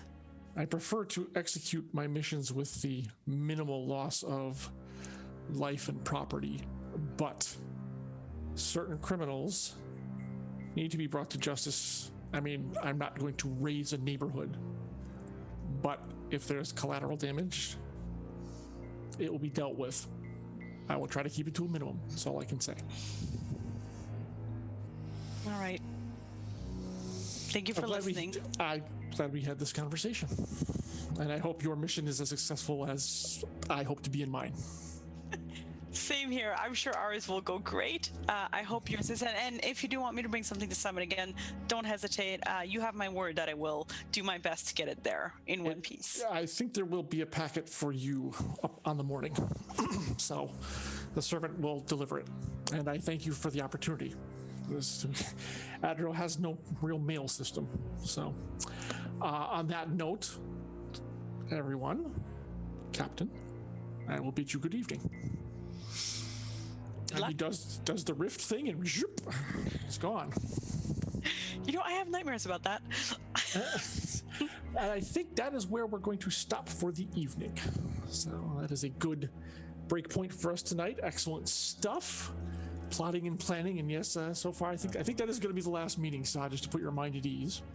So for the night, so you actually be able to get some rest before you have to start your little, your little Mission Impossible on the morrow, and we'll have Everest back, which will be good. Yeah, I really want Everest for that. I wish we could play the Mission Impossible music, but all the copyright stuff from DCMA. Nope. All right, good stuff, everyone. Thank you so much. Let's start from the back and go forward. So Malma, Marie, some interesting conversation there with the good Rift Keeper Ascendant. So how do you think tonight went, and where can the good people find you? It was super fun. I loved the conversation between Savoy and the captain of the guards. Something about it just brought so much joy to my heart. I think Malma's bad habits are rubbing off on her. Definitely. Actually, it's bringing her back to what she used to do. It was beautiful. That was funny though. It was very funny. It was good. It was well played too. It was enjoyable to watch.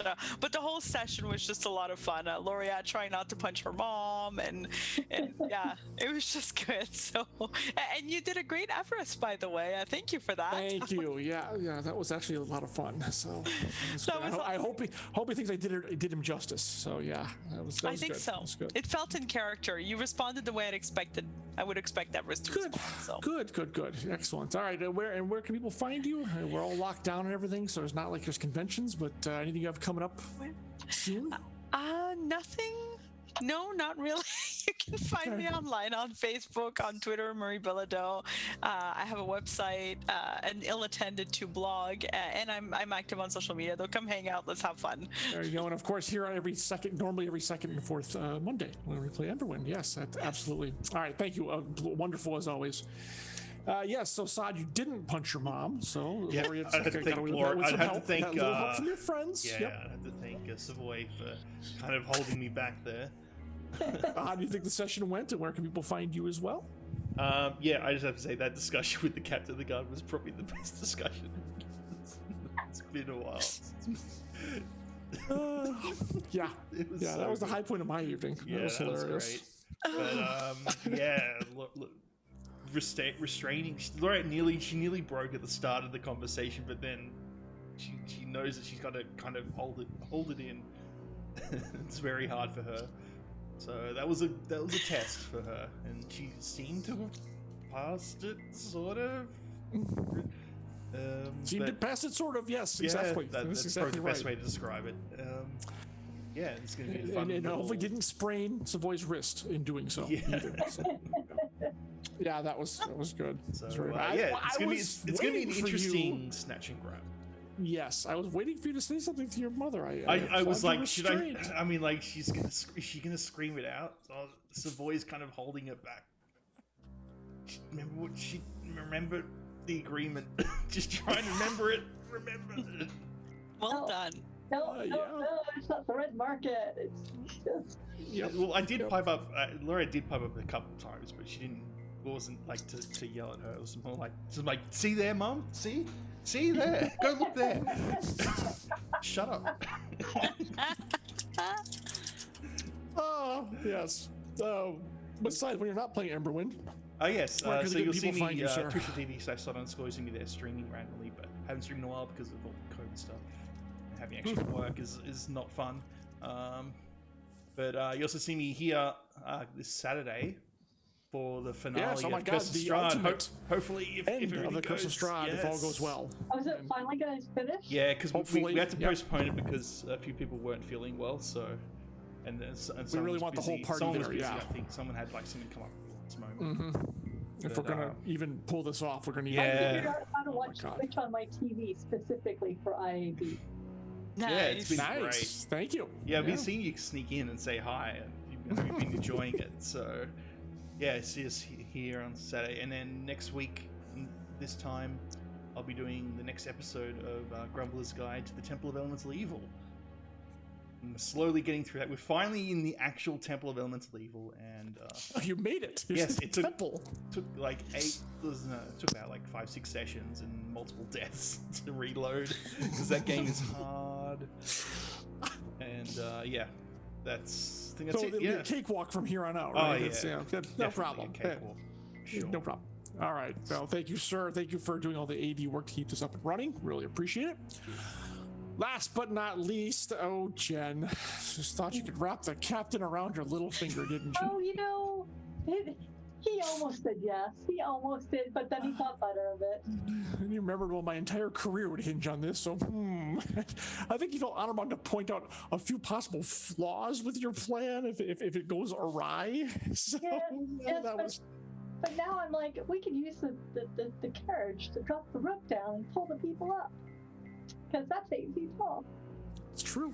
It's true. So, That's true. Shut I up. noticed you didn't ask Maddox for if they're going to ask him for a carriage driver. I was, but I forgot. Also, I was actually kind of surprised with what Mama did, the whole captain of the people bit. And I was just like, oh, you know what? She's got a point there. Hmm? Gotta look out for the people who can't fight. Why she's the captain? She's so nice. Except when it comes to pastries and fish. With the pastries. Yeah. Indeed. But My Mama pastries. is reminding Savoy of what she used to do with her husband, and the devil may care kind of attitude. Right. Makes you right. wonder how she became so controlled. Oh, Indeed. it's gonna be Indeed. good. We'll find out more about that on the trip. Who knows? All right, folks. I have to not cut it short, but we do have to bring it to a close. Chat, thanks to everyone for hanging out. We hope you enjoyed the sesh. We'll be back in 2 weeks well, you're out of the market now, so I'll come with a suitable title, but maybe it's just going to be smash and grab. We'll see. Smashing On grab. that, chat, can we get some love for the Ember crew here? And we'll be back hopefully to full strength next time as they infiltrate the merchant's house. So other than that, this is me, Radio Johnny Panda, John Helfers, saying good night from us and the Ember crew. Everyone stay safe, and just keep your chin up, and we will see you soon. Bye.